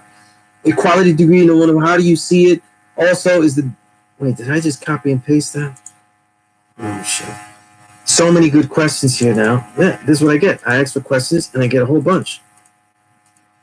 Did I copy the question about? Yeah, I did. Okay, let's read it again then. Okay. I have the chat and the video here in two different windows, so it's a little bit. I'm clicking, and my notes in another one, so it's it's become all shuffled here. But the question about the equality degree in the one. How do you see it? Also, is the devil mastering original people by implementing his rules and regulations this day and time, or are we being used as a tool for an unknown outcome, or both? Well, it's whether you see the master of the devil. Like, do you see him like some super mastermind and stuff? I think it's a combination. Like, he has ideas of what he intends to do, but he also stumbles. He also stumbles greatly. So, because I don't like to go with the mastermind stuff. We tend to make the devil bigger than they are, and and that is a falsity as well. You know what I mean? Right? The way I see that degree, in every system, the combination of the equality degree to me is capitalism. I see capitalism as the ultimate system to use us as a tool and slave. It's an outgrowth of blood sucking us, finding the perfect capital, the perfect asset of mind, then body, right? Because it's only popularized in history that we are used for our body, but it's really the mind first. Okay, so and then of course that extends to all humanity. Okay, that becomes the way. So all of humanity is blood sucked. Us being the major tools, right? For that.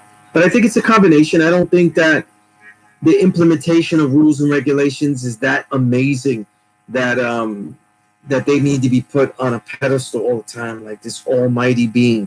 We talk about the devil like they're an almighty being, though. It's a little bit of a stretch there. They're fucking up their devilishment just like we fuck up building. Okay.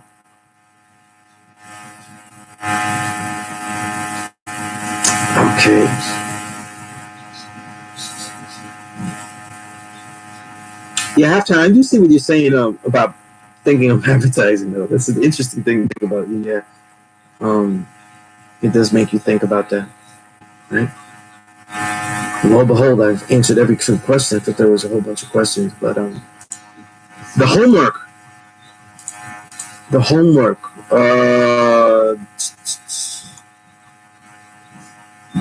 Let me go back. I feel like, yeah, the homework of last week. Let's look back at my note.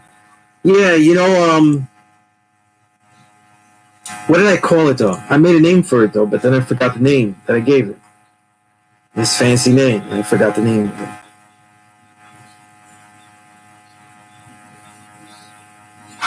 Let's see, did I have it here?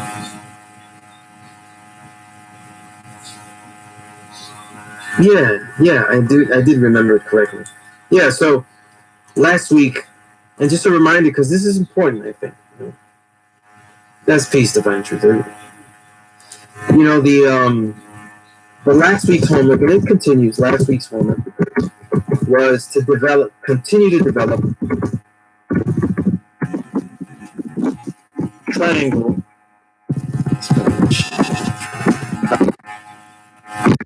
Okay.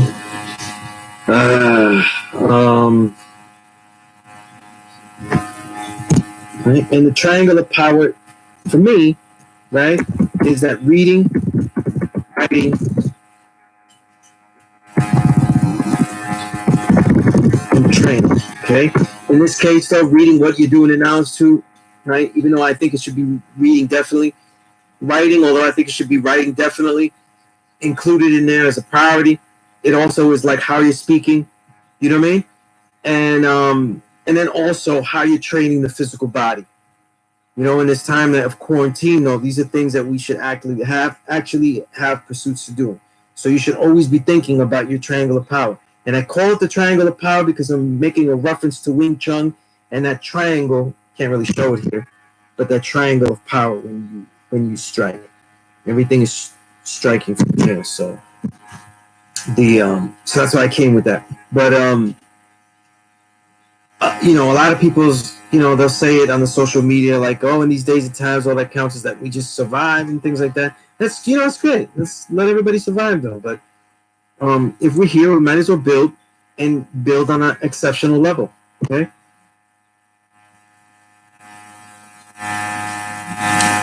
Well, yeah, there is though, because that would, to me, that would be in writing, because the writing is what you're saying, what you're doing, right? The writing is synonymous, right? The writing is, you know, what you are saying, right? And then how you are saying it.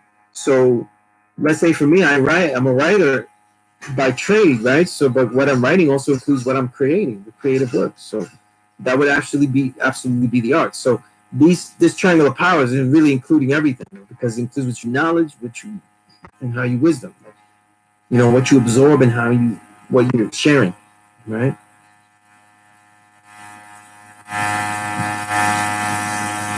Okay.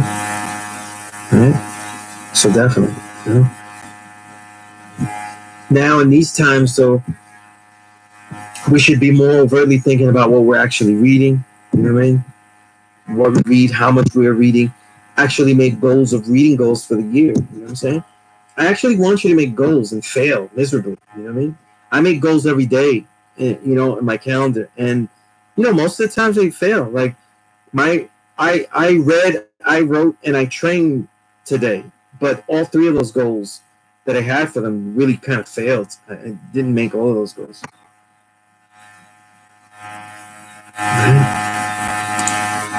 So, mm-hmm.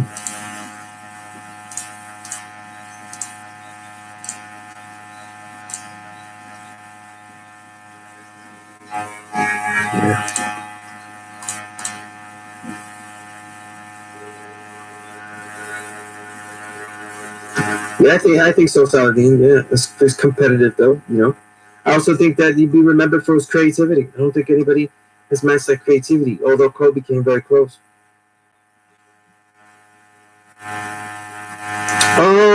Well, first, so I say it makes you a better writer because that's primarily for me anecdotal.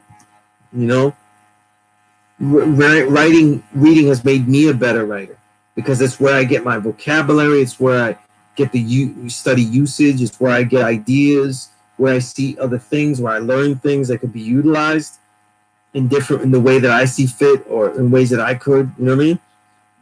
In a lot of ways, though, learning new words and stuff is really how you sample. Um, I'm gonna copy and paste that AG. I haven't heard. I don't know about that book, but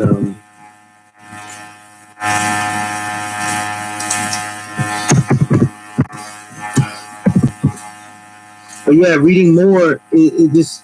And what I mean by reading more, understand that I'm reading a lot of different books. You know what I mean? At any one at any one time, though, I'm reading at least 10 different books at the same time. Okay, at least, because there are books that I read at least 10 pages a week, books that are kind of boring, books about topics that I want to know about, but or even like in one case, though I won't mention who it is, but I'm reading a book about somebody I don't like. So the book reads like hagiography, you know, like just, you know, writing bullshit, you know, hagiography. Look that word up though, right?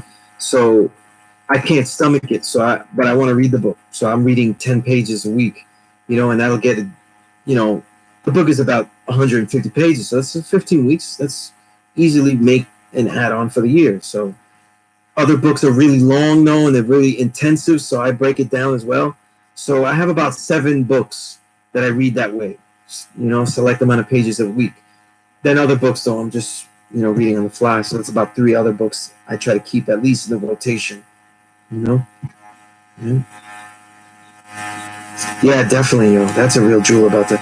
Yeah, it captures ideas in a concrete form that doesn't depend on memory or speculation. Yeah, absolutely. Yeah, that really is good with it. Real good. That's exactly what it is. You can't fool yourself with that. That'll be a quote in minutes.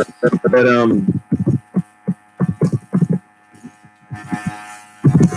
yeah, and you can go back. That's why the journal is so powerful. You can go back and you can go look at it. You know what I mean? But very, very crucial. Right?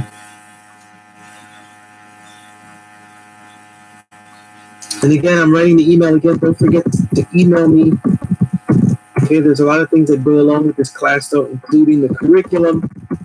Okay, the curriculum, books, plus lessons, and these pluses are mine. They're mine for the classroom, right? And also just keeping in contact, right? Okay. I want to digitize everybody here, though. I'm getting tired of everybody. The most bullshit reason I think I get for people that don't want to read books is soon as I gotta have them in the physical, So that means that in a day and time where you don't need to, now you need, now you need to have money, and you also need to have the space for it. Well, my digital collection is about 1,400. It's for over 1,400 books. I don't know if I desire to keep that in a New York City home or apartment. Yeah, AG, that's right. That's a hagiography. Yeah, and because I always throw it out there. I don't like to keep anything. I'm reading Michael Eric Dyson's book on Jay-Z, and it certainly reads like hagiography. You know what I mean? I find, and it's hard to stomach, so I can only read about 10 pages a week. But it is what it is. Yeah, but I don't think I'd be a good music journalist, though, if I only listened to the records that I like or that I knew would be great. You have to listen to the bad ones too. Can't talk about soul music if you don't know why disco ruined it. So I have to do that too. Oh, what drew me to knowledge of self? A lot of people ask me that. Ego. People will call themselves God, and I don't think other people should call themselves something that's better than me. That's first part. The second part is that I started to see a spirituality of like, where are we? What's our place?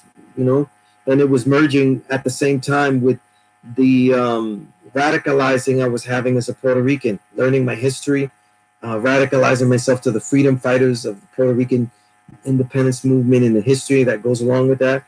So all of these things started to clash, learning so much more about music and culture and how that linked up, right? Because I started to write about music, so I'm learning about music, all music, not just hip hop. So all of these things made a perfect storm for me to desire to learn. But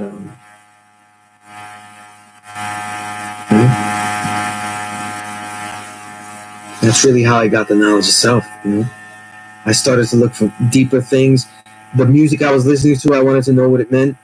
As I started to write about it, I wanted to know what I was writing about, and I thought that it would make better journalistic pieces if I actually knew not only what the lyrics were saying, but what they were meaning. So it took me years to figure out what people were saying, and then it took me years to figure out what they meant. As a journalist, you could ask people, but then you have to do your own research. So it took a lot of things to do. But yeah.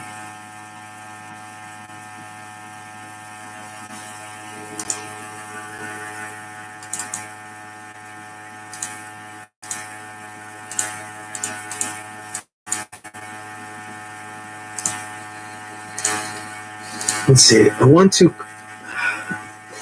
look in here because I have something in here.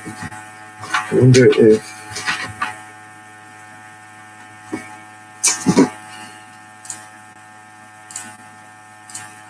All right, I'm going to take probably a 3-minute break. I'm going to write a quote here. Okay, I'm going to write a quote here of mine, and I'm going to explain it when I come back. Okay, this is a quote. This is my own quote. Okay.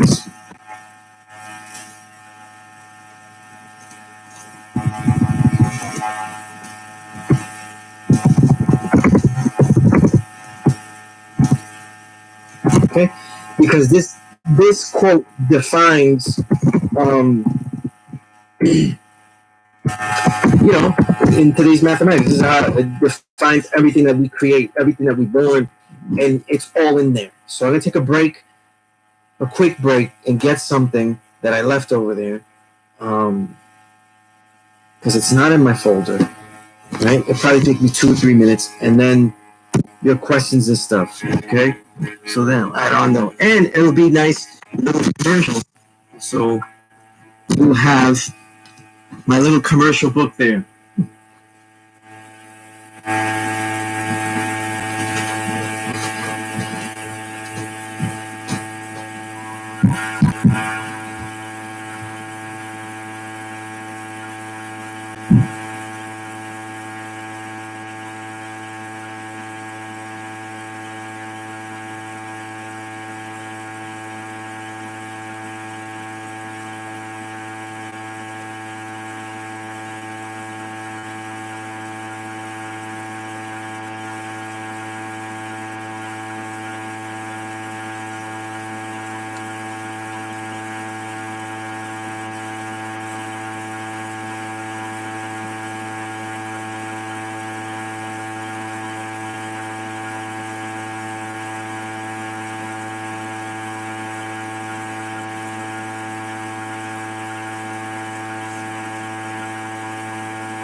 Okay, we found what we were looking for.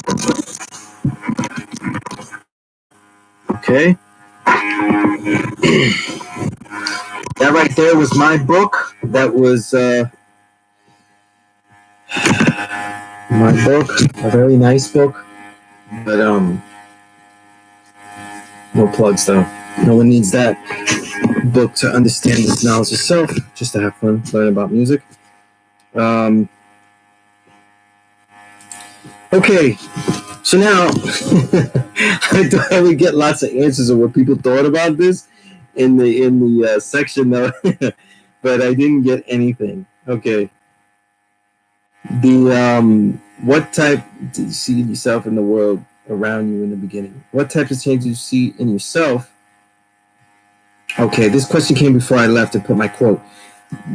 You mean me as far as like the world around me, what I was seeing when I got knowledge of self? You mean like continuing the knowledge of self question, like what changes I was seeing? Uh, I don't know. As far as that, I gotta tell you that in many respects, I see it the same. I saw things the same way. The way I got knowledge of self was just someone that was always trying to learn as much as I could. So I I made sure I didn't want to lose that spirit. So that obsession is something that I'm always trying to never lose. The obsession with that. I mean, really, if anyone looks at the things I do, um, it's just really an obsession with trying to learn things and be engaged by them. You know what I mean? So whether it's in the arts, I want to listen to every single record that exists. You know what I mean? Of all genres. I want to try everything. I want to hear everything. I want to be able to check out every book. I want to be able to read every book. You know what I'm saying? And I want to be able to express my thoughts in any kind of way that I can, written. Like every single way. So just the artistry of all of it. I think one of the things that led me to the knowledge itself is my mentality that I realized how many things that I was, kept from learning. So many things that are suppressed. So that's really what affects. But what I saw changing, the changes that I saw in myself was just that the talents. You know that the objective of this course, though, is really to draw out your talents. You're doing all this to draw out the talents and the skills, or to funnel the talents in even greater ways. Because we have people like A.G. who's clearly has found, the gifts that he has to, a legendary level. You know what I mean? So how do we funnel those gifts? How do we keep reigniting those gifts? How do we keep, getting them stronger? Engaging in where they still excite us, and they're still memorable, and just the joy, like the joy of reading certain things. Are you reading a book and just really enjoying it, or just reading it because I have to know these things? It should be, you should have books of either. You should be listening to music because you need to listen to music that reflects what you're dealing with. But you should also be listening to music for the sheer beauty of it, to just appreciate the artistry of the said individual that made that work, So it's all of these things, you know what I mean? And that's kind of, I think it's kind of what I started to notice. When I got knowledge of self, one of the things that I stopped doing was writing, because I realized everything I was saying was wrong. So what I started to do was try to go back and see what could I really share, right? Were there specific things you found got in the way on the path to where you are now, like tendencies to repeat patterns, certain biases, people? Are there themes or pitfalls we should look out for? To really, and God AG says, to really excel or master anything, we must return to a childlike state of passion. AG, you said something that is exactly like, what's his name? Let me see if I have it right. I don't want to say the name first. I want to see if I.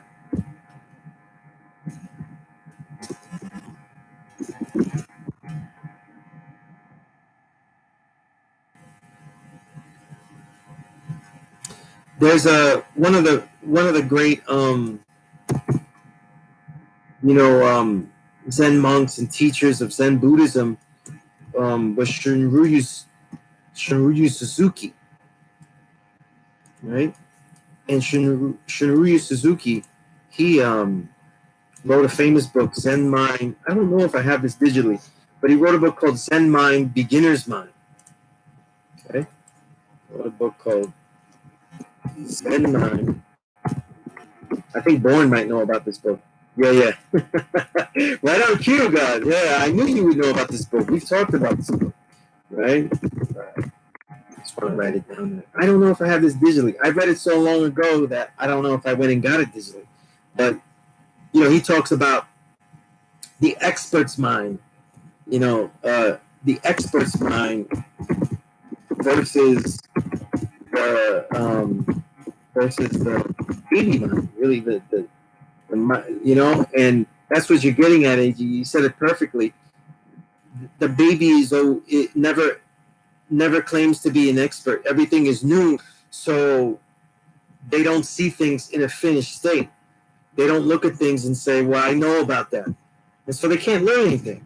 They're an expert, right? So you want to get rid of that expert's mind, I'm gonna see if I can get that book digitally because it's a great read.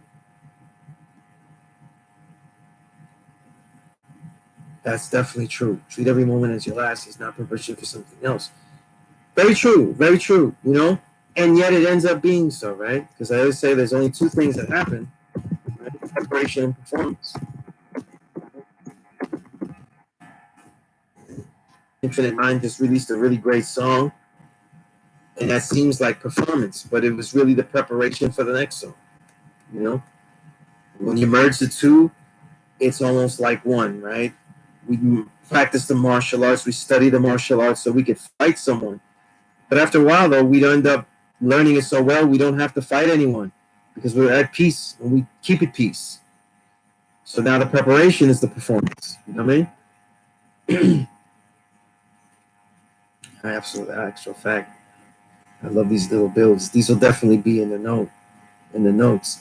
But John, you asked if there are specific things that I found that got in the way to the path where I am now, like tendencies to repeat patterns, certain biases, people, their themes or pitfalls you should look out for. Actually, the theme and pitfall is in what you said before, the certain biases, the repeat patterns. We all have habits and patterns, though. Some of them are good and some of them aren't. So it's about developing what is the most useful and how do we learn. Like, for example, a lot of relationships, when I got knowledge of stuff, a lot of relationships in my family, though, became strained because I had such a one-track mind to get this knowledge, and anything that was in my way was going to be dealt. Was not going to be dealt with. I was going to get this knowledge. I was going to study. I was going to learn. And as I got older, I learned how to incorporate other things and then found the reasoning and a usefulness in them. So the first 10 years that I had knowledge like that, the 2000s decade, where I started to learn martial arts and where I started to teach, all of that was so much that I didn't watch any sports or anything like that. You know what I mean? And I'm going to get back to the quote. So Blayland Snotty, I'm definitely not going to forget my own quote and what you have to say about it.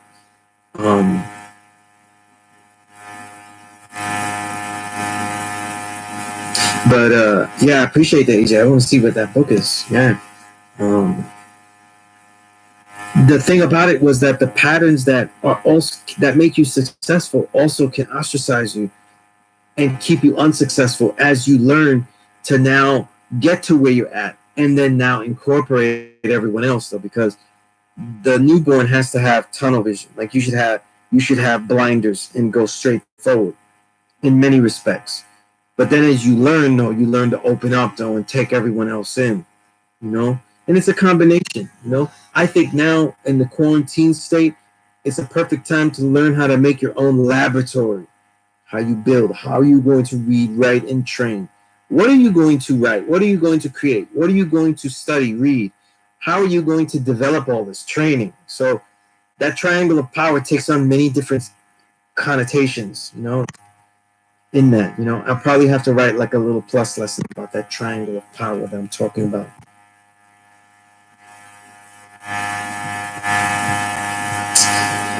Right. You're right, Powerborn. I don't think that we should alienate ourselves, but I also think that as a newborn, though, you need to take yourself out of the cipher and be willing to be alone, right? That is a triangle of power, Saladin, but it has many connotations. And it isn't always just the books you read, but what you do the knowledge to. It isn't just the writing, but it's also how you express yourself, how you express your thoughts and ideas into words or into forms or into shapes or into art. And then the training. How do you train your body? How do you train your mind? All these things should always be dealt with and focused on as a real thing, right? So, yeah, definitely, like the triangle of power, right? To reach the what? And I'm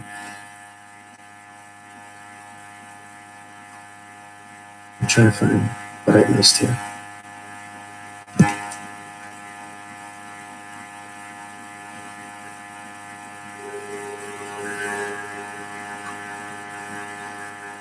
Okay.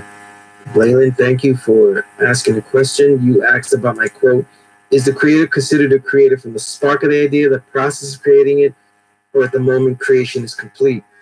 The creator always has been, and always will be. You know what I mean? So when we talk about the spark, if we use in the layman's terms of, not layman's terms, but in the terms that we have taught about, the terms that we're taught, the terms of in learning of the Tao, everything starts from, that position of Wuji, the state that just is, and they just color it a black circle, right? And in that black circle, then Yang activates, and Yang is what instigates, and then the Yin furthers it, and that cycle continues, and you get your Yin and your Yang, okay? And the cycle of instigation has aspects of what furthers the white dot in the black dot, and vice versa, the black dot in the white. So when we talk, the reason I'm using that example here, because I can't really draw, I can only write. In this concept, right? I'm trying to find your question again. Okay, is that when I say a creator creates, the creator creates creation, right? The creator himself is a creation.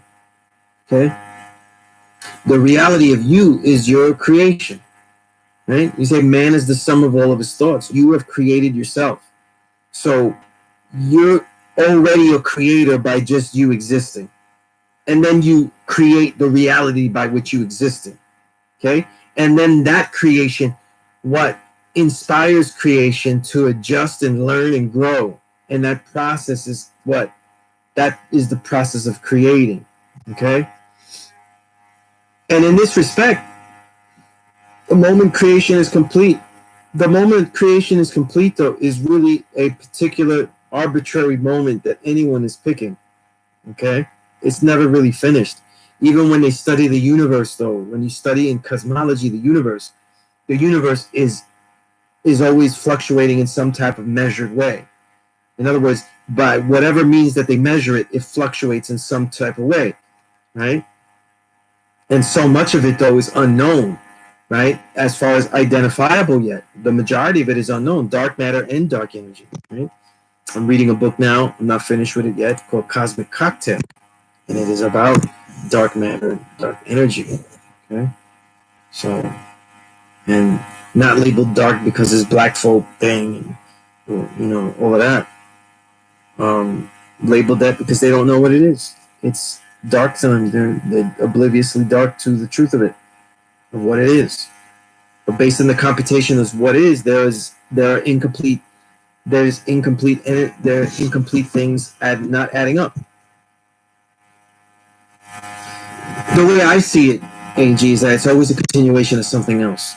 So whatever we are doing here is always a continuation of something else. We always have been and always will be. These are just different levels of consciousness that we're being aware of. But it's never ending. You know what I mean? Ja, that is very possible about the expansion being similar to breathing and stuff, because it fluctuates greatly when they study it, though.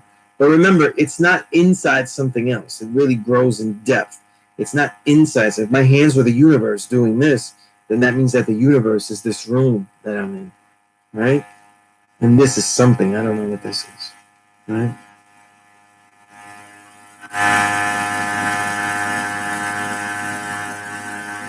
No, in the yang and yin, the yang is the instigating. Think of yang as the black man's energy to cause and instigate all things, to initiate all life.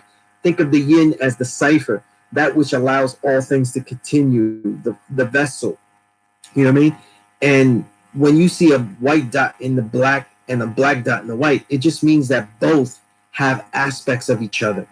You know, just like creator and creation, the black man and the black woman, they have aspects of each other within them. But the black woman is not the black man is not the black woman. You know? That's all that means. Okay?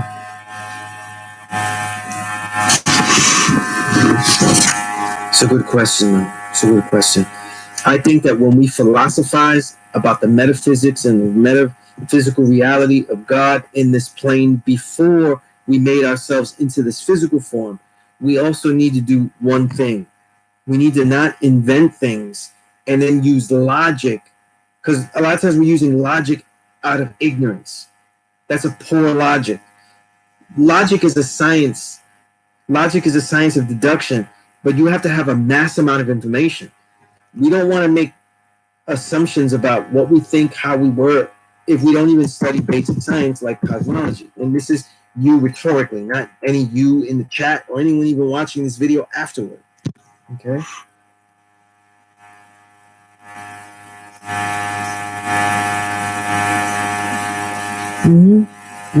Absolutely, and that would be the yang aspect, right, Joseph? That would be the self. That would be the aspect. You know, what you explain about the yin? Yeah, yin is yin. Don't write yin. Don't. Cosmology is the science of the origins of the universe, right? It is yin. Okay, yin. If you write yin, though, that's a bad sellout hip rap group from the South. Okay, not yin. Okay. I'm just being an ass. But it was a chance to throw a dart, you know what I mean? It's similar to us saying Allah manifests itself from the 3 stages of darkness. Absolutely, it is very similar. It is very similar. Because of my training in martial arts and a lot of reading on that, I just find it a very easy way of describing that. You know what I'm saying? But I find all of it moot. If we don't study any cosmology, if we don't study any of these ideas, every time I get a new student, I do give them a briefer history of time. I try to get them into astrophysics and things like that, because we have to study these things first before we make these assumptions about stuff. You know what I mean? We want to use our logic, but logic only works as a mathematical science if you know a lot of things. If you don't know shit, then you don't know shit. By the way, the soon 5% media, right? There will be a 5% media website, okay? Okay, and yeah, I think you're laughing about the yin yang thing, right? Yeah, I thought that's part of science, that they're a bad group, a wasteful group, right? Imagine telling your kids that's the music you made, though. Embarrassing, but I'd be embarrassed, you know what I mean? Just like I would be embarrassed at certain things if I had written certain things. But the 5% Media is a website that's coming very soon, though. The reason I say that, Saladin, though, is that it's a perfect segue to that, because I will be writing some pieces about this class. I'll be sharing videos of this class in there, and other ideas and stuff. But like the class sessions will be there, so you could go straight there to see them all. But at the same time, though, the first piece that I wrote is a really long 3,000 word. Actually, I think I went like 3,300 words. But I wrote a 3,300 word piece on my build on Rakim Allah's book, because Rakim, aside from being a genius, and look, you have AG in the room, though, definitely from that tree of just, you know, that perfect slow flow, more detail in the rhyme, all of that. They're from this great tree. Rakim is that pioneer, but as one who's learning the knowledge, there are a lot of things that Rakim gets great and actually did incorrectly in getting this knowledge that we could use as a way to learn about him. You know what I'm saying? So I detail that in the book and stuff, and I also challenge because some of the things that Rakim said as far as this knowledge and stuff, I do disagree with, and he has also great philosophical thoughts about music and the art, and I put all those things together and made a really giant piece on it. So and it doesn't ruin the book. If when people read the piece and if they feel I didn't put enough examples or I didn't have enough examples and I only use one, it's because I don't want to ruin the whole book. It is worth reading and owning. But yeah, well, the future is the past now, right? Well, Mike Jones, right? But yeah, you know, and again, I was saying to somebody before, like they asked me about the RZA Primo thing. It's interesting. I think that there's absolute goats. I think Rakim and KRS-One are absolute GOAT candidates, you know, because they pioneered stuff and made classics. And I can't fucking tell, you know, I'll give you an example in a minute, AG. Let me just finish my thought here. But I can't really, sometimes I argue one or the other. When you read the Rakim book, you realize, like, you know, he pioneered so many things about the poetic prose, but people don't give KRS-One his credit, though, as a pioneer in the structure of how you make a whole album. You know what I mean? And how you make a theme and how you educate on a particular theme, like how you become a theme and then actually become that, you know, and then have so much worthwhile insight. Aside from having all the technical tools too, so they're the absolutes for me, you know. And then we could throw in G-rap in there too. That's my religious, you know, trinity, my religious trinity. But because G-rap is another thing too. But then RZA happens to be that RZA and Primo are my two goats. I always shuffle them back and forth because to me they're legends for two different reasons. But the example in the book about the knowledge is I'll give you a simple one, and I explain it in there. Referring to the father as Clarence 13X, that's a simple one. He talks about Allah mysteriously. You know what I'm saying? In many aspects, including like his shout outs at the end and things like that. You know, his dedications. So that's a problem, but it also becomes deeper. And I build on it though, and it's written so people that don't know. I tend to write these pieces so that way anyone could read them, not just us that are getting the knowledge. But Rakim didn't learn with an educator because he didn't want to follow anybody. And that mentality is something we embrace. We don't follow anybody. But getting this knowledge and learning 120 lessons by yourself is a huge detriment because of the way that the lessons are written, the way you got to remember, first of all, we're using the lessons in a way that they are not written as. They're written for Muslims and they're written with extreme religiosity. There's a religious tone in there, you know? It doesn't say, I'm going to build and destroy the devil. It says, I fast and build that, you know? It's fast. I mean, excuse me. It goes, I fast and pray. You know what I mean? I changed it so much. I quoted it wrong. I fast and pray. We don't do none of that stuff. You know what I mean? Anybody that says that we pray, notice that they always have to give this long, drawn out redefinition of it, you know? Because it's not what it is, you know?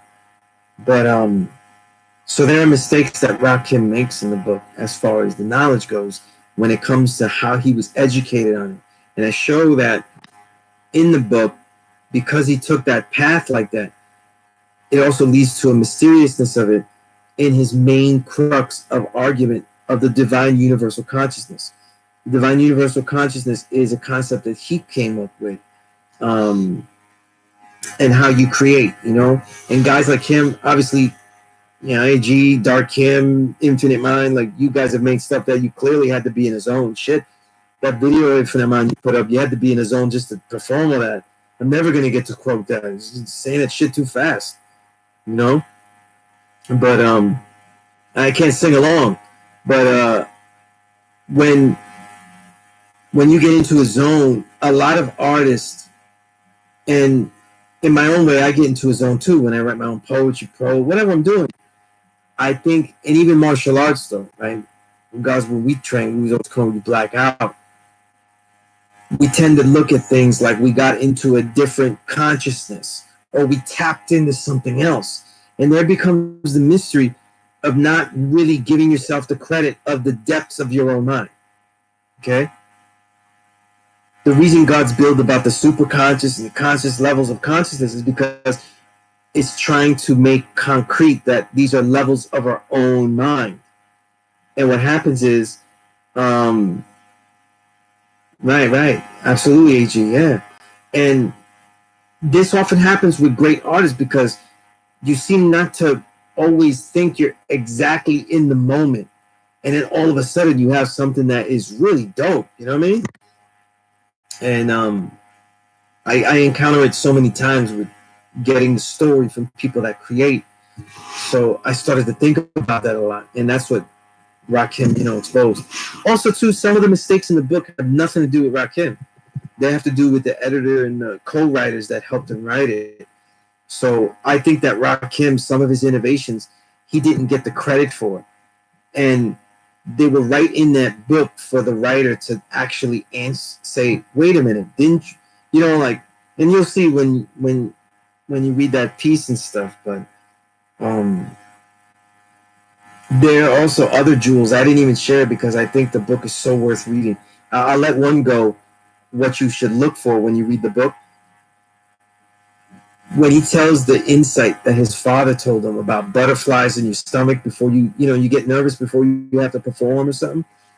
I won't say anything else though, but the book is worth reading just for that understanding because it's an incredible understanding of something that really put things in perspective to anyone who's thinking about that, Just great. So just like Rakim's music, and his lyricism, though, there are parts in the book that will really blow you away, Plus the art of creating. So anyone here that really creates, and I'm trying to get if all of you are saying you're the true and living God, saying I'm going to learn, I'm going to be the true and living God, you have to practice being a creator. You have to practice, you have to practice trying new things and building. So I think that Rakim writing the book from the perspective of a creator is an incredible perspective. I loved it.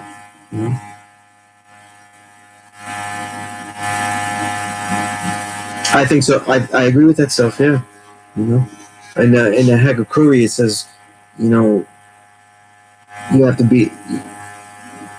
If you really understand the way, then you can learn about all ways and be more in accord with your own. I'm paraphrasing, but that's one of the aphorisms in the Hagakure. One of the more famous ones because they used it in the movie Ghost Dog. But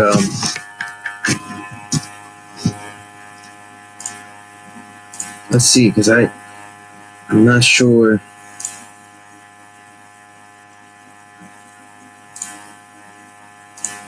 Let's see. I want to see if I answered every question in the Facebook that was thrown.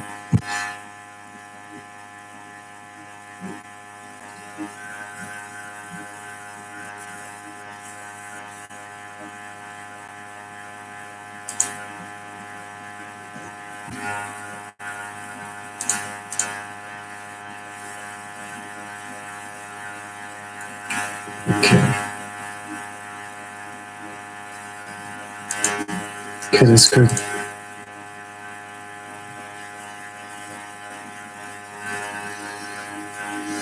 I certainly, yeah, what an incredible tree that Rakim laid out, But what's interesting, AG, you have that slow flow that's right in that school and that way of, you're gifted with the voice, everything you say sounds good. So you could read the chat here and it'll sound good. You know what I mean? I think that's one thing as an MC. And when I think one thing that Rakim has is that there's an authority in his speech, and that goes in the tree that you come in later is that there's also a sincerity though. It's not really talking down you know, to people. And then the thing is, though, is because you're from the Bronx, you're also getting that KRS-One root. So it's a combination, you know, knowing how to structure things, knowing how to care things. A lot of people don't think about it, but like, or, you know, might think about where I may have learned how to speak or things like that and educate and build. But I knew I could teach before I got knowledge of self. You know, the God day son that brought me to school, he knew I could teach because I had already taught people how to do layout and all this I just had a way of teaching and could teach the things I was learning and being radicalized about, which is really about like Puerto Rican history, independence, and, you know, all things anti-imperialist and so on and so forth. And a lot of the ways that I learned how to speak with clarity and be able to hold a thought and not speed through. This is important. When you have an understanding and you want to share your build, because we have it though, we speed through. This is important for all speaking. When you're out there speaking, we speed through it and we say everything too fast because we have it and we don't want to let it go. So you have to have a calmness to not basically choke and forget it all and be able to temper it and give it out exactly as it needs to be given out.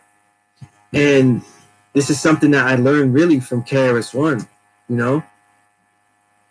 The people that my biggest heroes as a kid was KRS-One and and Guru, and their, you know, Guru being from that Rakim school too. Guru was who I was imitating. Everything that he dressed, whatever he was doing, the mentality of what he was saying, but the way that I was thinking, like, how do you become a learner and things like that? How do you find out things in the right way? Everything was like whatever KRS-One was doing, you know, whatever he was saying, the way that he said it, the way he had such clarity in his speech. And it's a way of tempering. He has a way of holding a whole document and letting out that document as it needs to be let out, you know? And if you really think about it, a lot of times when I'm speaking here, the reason it comes out that way, where it comes out all in the way that it needs to come out with, is because I planned this. I plan this in two ways. The immediate planning I do every week that leads up to this. You know what I mean? I have a document just in the last year, this document, a 31-page document of lessons of the last year and who I taught and who's in the classroom and so on and so forth, and notes. But also being able to do this year after year. So many of the questions here I've answered for years and years, right? So I can think and recall certain books like the Suzuki books and things like that because this is 20 years doing this thing. It's 20 years, right? So it's that constant, you know, performance that leads to it being practiced for the next performance, you know? But the thing about it is that the beauty of that Rakim school is that it can hold it can engage people. And all these great MCs, the AG, Prodigy, Ka, everyone, whether new or old, Jizza, they can hold you with the voice and with what they're going to say, you know? And then they can style the words in such a way, you know? Most of the ways I learned to be a poet come from that school of thought, you know? But the way I learned how to teach, it comes from that. A lot of it was KRS-One influence, for sure, you know? For sure. Even when I started to teach, though, I was able to fortify that because then YouTube started to have so many speeches of and lectures of KRS-One speaking, you know, and I would just study those, you know, right? Perfect diction, timing, all of that. I wouldn't say that, Saladin. I wouldn't say so. Stay an amateur. Not why. An amateur is someone who's not a professional. Okay, you always want to engage yourself like you're not worthy of being an expert, but you also always want to be the daring to be a professional, because a professional means someone though that could be counted on to give a worthy performance, someone that could be counted on monetarily in all types of whatever way it was to perform at the highest level. That's what a professional is versus an amateur. So that's a role that you want to have the daring to take. Okay? Don't, I wouldn't, I get what they were trying to say. You want to have a baby's mind. You want to be excited by things and focus. But I wouldn't say that you want to stay an amateur. You know, that's not, I wouldn't say that. You know?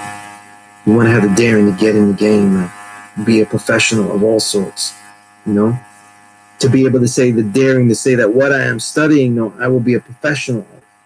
It means that you're willing to take the daring to say that I can tell people that I will uphold this field that I'm going to engage in to the highest level.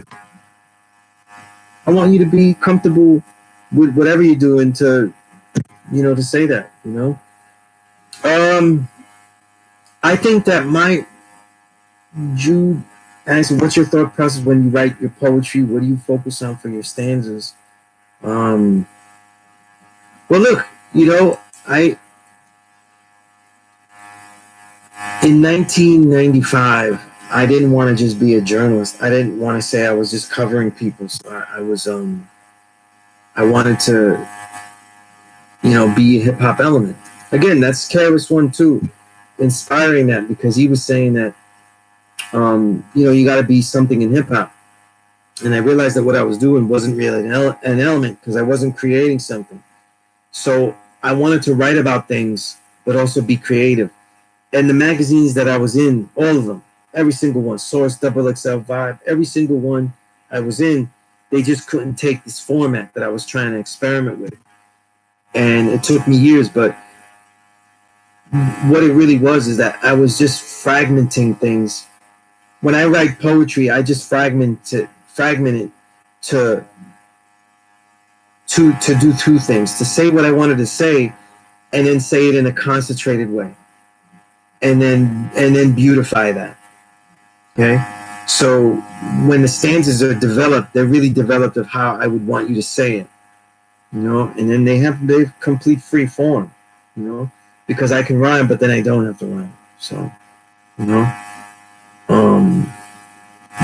and I don't have the benefit of doing it spoken, because one thing that I realized that I didn't always want to, I really never really wanted to be an MC.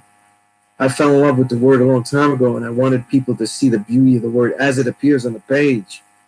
You know, I think the only thing that gets lost in hip hop is that the beauty of the prose on the page, like as the words actually look. There's a beauty to the way the words actually look to me as they get read, and that's something that I try to do too. You know,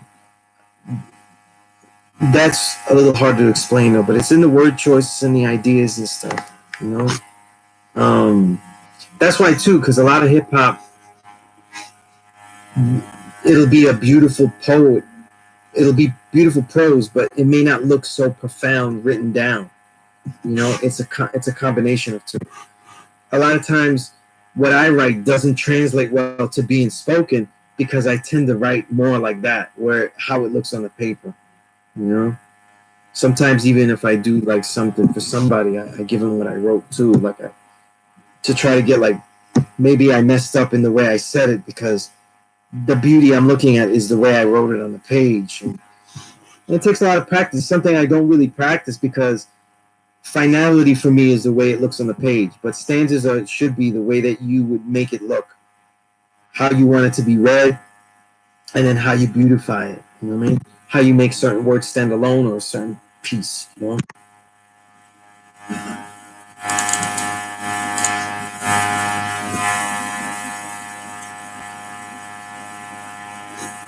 I don't know much about Ikigai. I think that's how you say it. But the general crux of it, though, I think that no matter what we do, we're always looking for a reason for the validity of the things we do. So even if we're not constantly questioning the reasons for our being, which is what that's based on, we are always looking at the worthiness of what we say. You know, like, for example, I just said, why would someone need to write about art that they love and then make that artistic? Well, the reason for it was that I wanted to create as well, right? And trust me, I do not create well in the typical four elements. Those were not the elements I felt I excelled in at all, you know?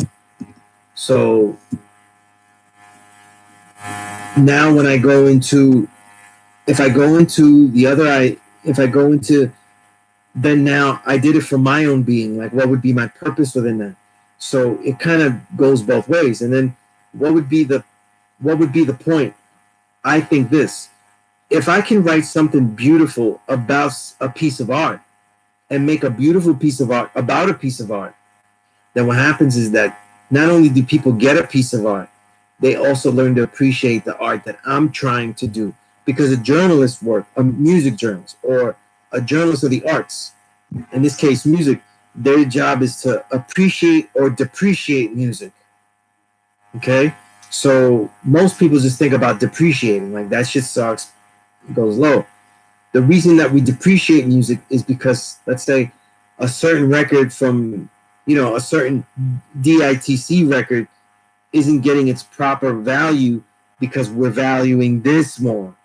And I have to depreciate that. It's being valued for this, the wrong reasons, and the criteria is wrong. And then now we can appreciate this properly. But, in all that I'm saying, the works that we're doing, we're finding reason for them. So that means that the reason that we're living, though, we're finding reason for. So, I don't think there's anything wrong with that constant philosophizing as far as an idea.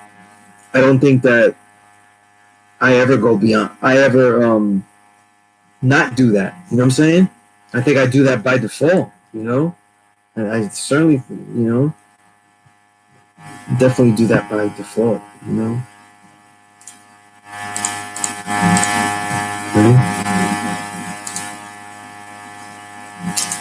Is there anything else? We have 10 minutes left, right? I hope that I described somewhat what my quote is. We all have to continue with the triangle of power, right? I think I'm going to, and I put that here.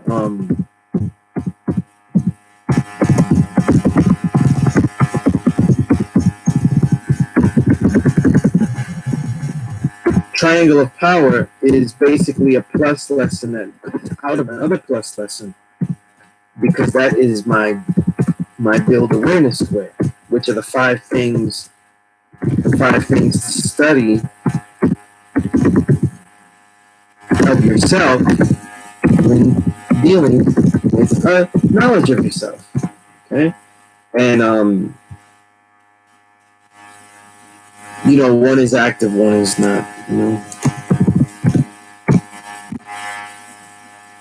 Right? So maybe as I go along,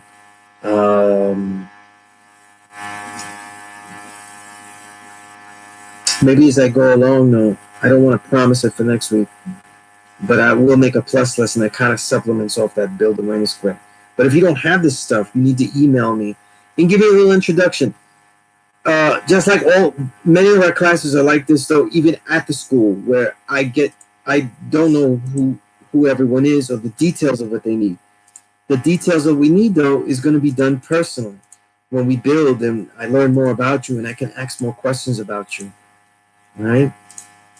And things like that,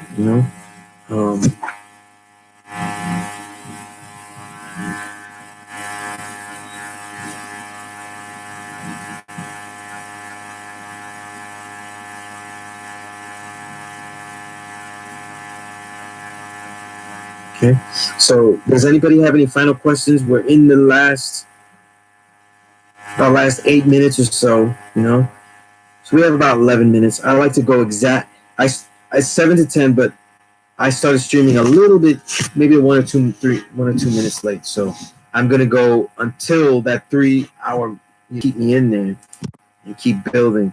But since we're not in the classroom, I don't have to do that, right? Let me just unfollow you, and just end the stream, right? But again, Right now, because we're dealing with the online, some of you, this is your online reality, right? What I want you to do also is go back to the other lessons, right? The 5 things, real quick, that are in the plus lesson. You can email me so you can give it to you.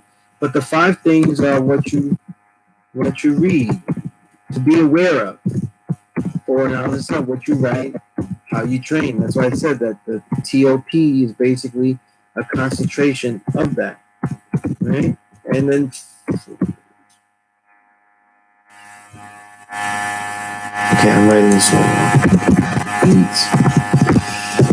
Bear with me because I'm confusing my own stuff.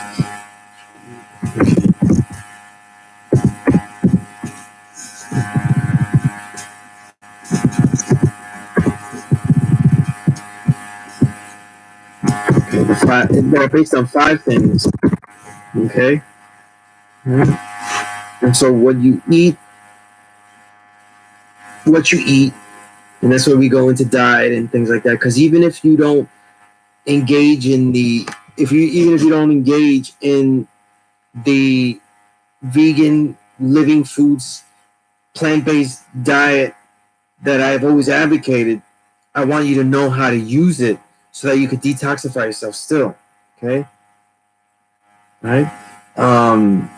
So how you're eating, always be aware. How are you training? What are you doing for your physical body? What are you taking in? What are you reading? What are you writing? What are you sharing? Right? How are you expressing yourself? Right? And then share. I want you cognitively, like actually consciously think about how do you decide to share? Because sometimes then we realize how we speak to people. And this would be going back to how we deal with our families and how we disconnect, how we, you know. But that outgrows into the homework assignment, the ever assignment of the reading, writing, training, the triangle of power, because in that root is really how you develop yourself. You know what I mean? Those are the keys. Those are the keys. So you build your awareness square of your awareness, and that's how by developing your triangle of power. Okay? All right? And again, if you email me, that's a whole plus lesson. I've written more detail about it in the plus about the build awareness square and everything. So you can email me that, and I give you the details about that. Okay. Mm-hmm. Yeah, that's just this. It's just an app. And the 5 things that I just wrote, Kurt, above, that's what they're about. It's a plus lesson. I should have given you that, emailed you that a long time ago. Right? So it should be there. Peace, wise man. Just logging in now, though. You want to watch this in about an hour or two when this whole 3 hours is uploaded and stuff. You'll want to go back. You know what I mean? And again, look, some things that I'm just remembering off the head because I'm treating these exclusive quarantine, I guess, classes as one subset of students that I have here. I want you to remember to go back into the videos, into the earlier videos on this channel and study the complete breath. Okay? I want you to study the complete breath. You need to, everyone's talking about the immune system, what you could take. And again, do not treat nutrients like magical formulas either. People are like, oh, black seed oil, and they say black seed oil. Black seed oil is not a spell. Okay? Every single nutrient of the earth that's useful, every single herb, every single oil, every single thing you could take is most useful when you are constantly building up everything else. And what I mean that right now is that this is a disease that is attacking the lung. We better start a little tutorial quickly on it in the previous classes. If you don't know which one it was, click in there, look at the notes and see where the notes are, and then you can pretty much gauge through, because I did not timestamp them and don't have time, but they are in a somewhat order of where they would go. Okay? And if all else fails, email me. Okay? Email me. Okay? If you really, really, really suck at scrolling and finding things. Alright? I will not get mad. Maybe I'll get mad. Alright. Okay.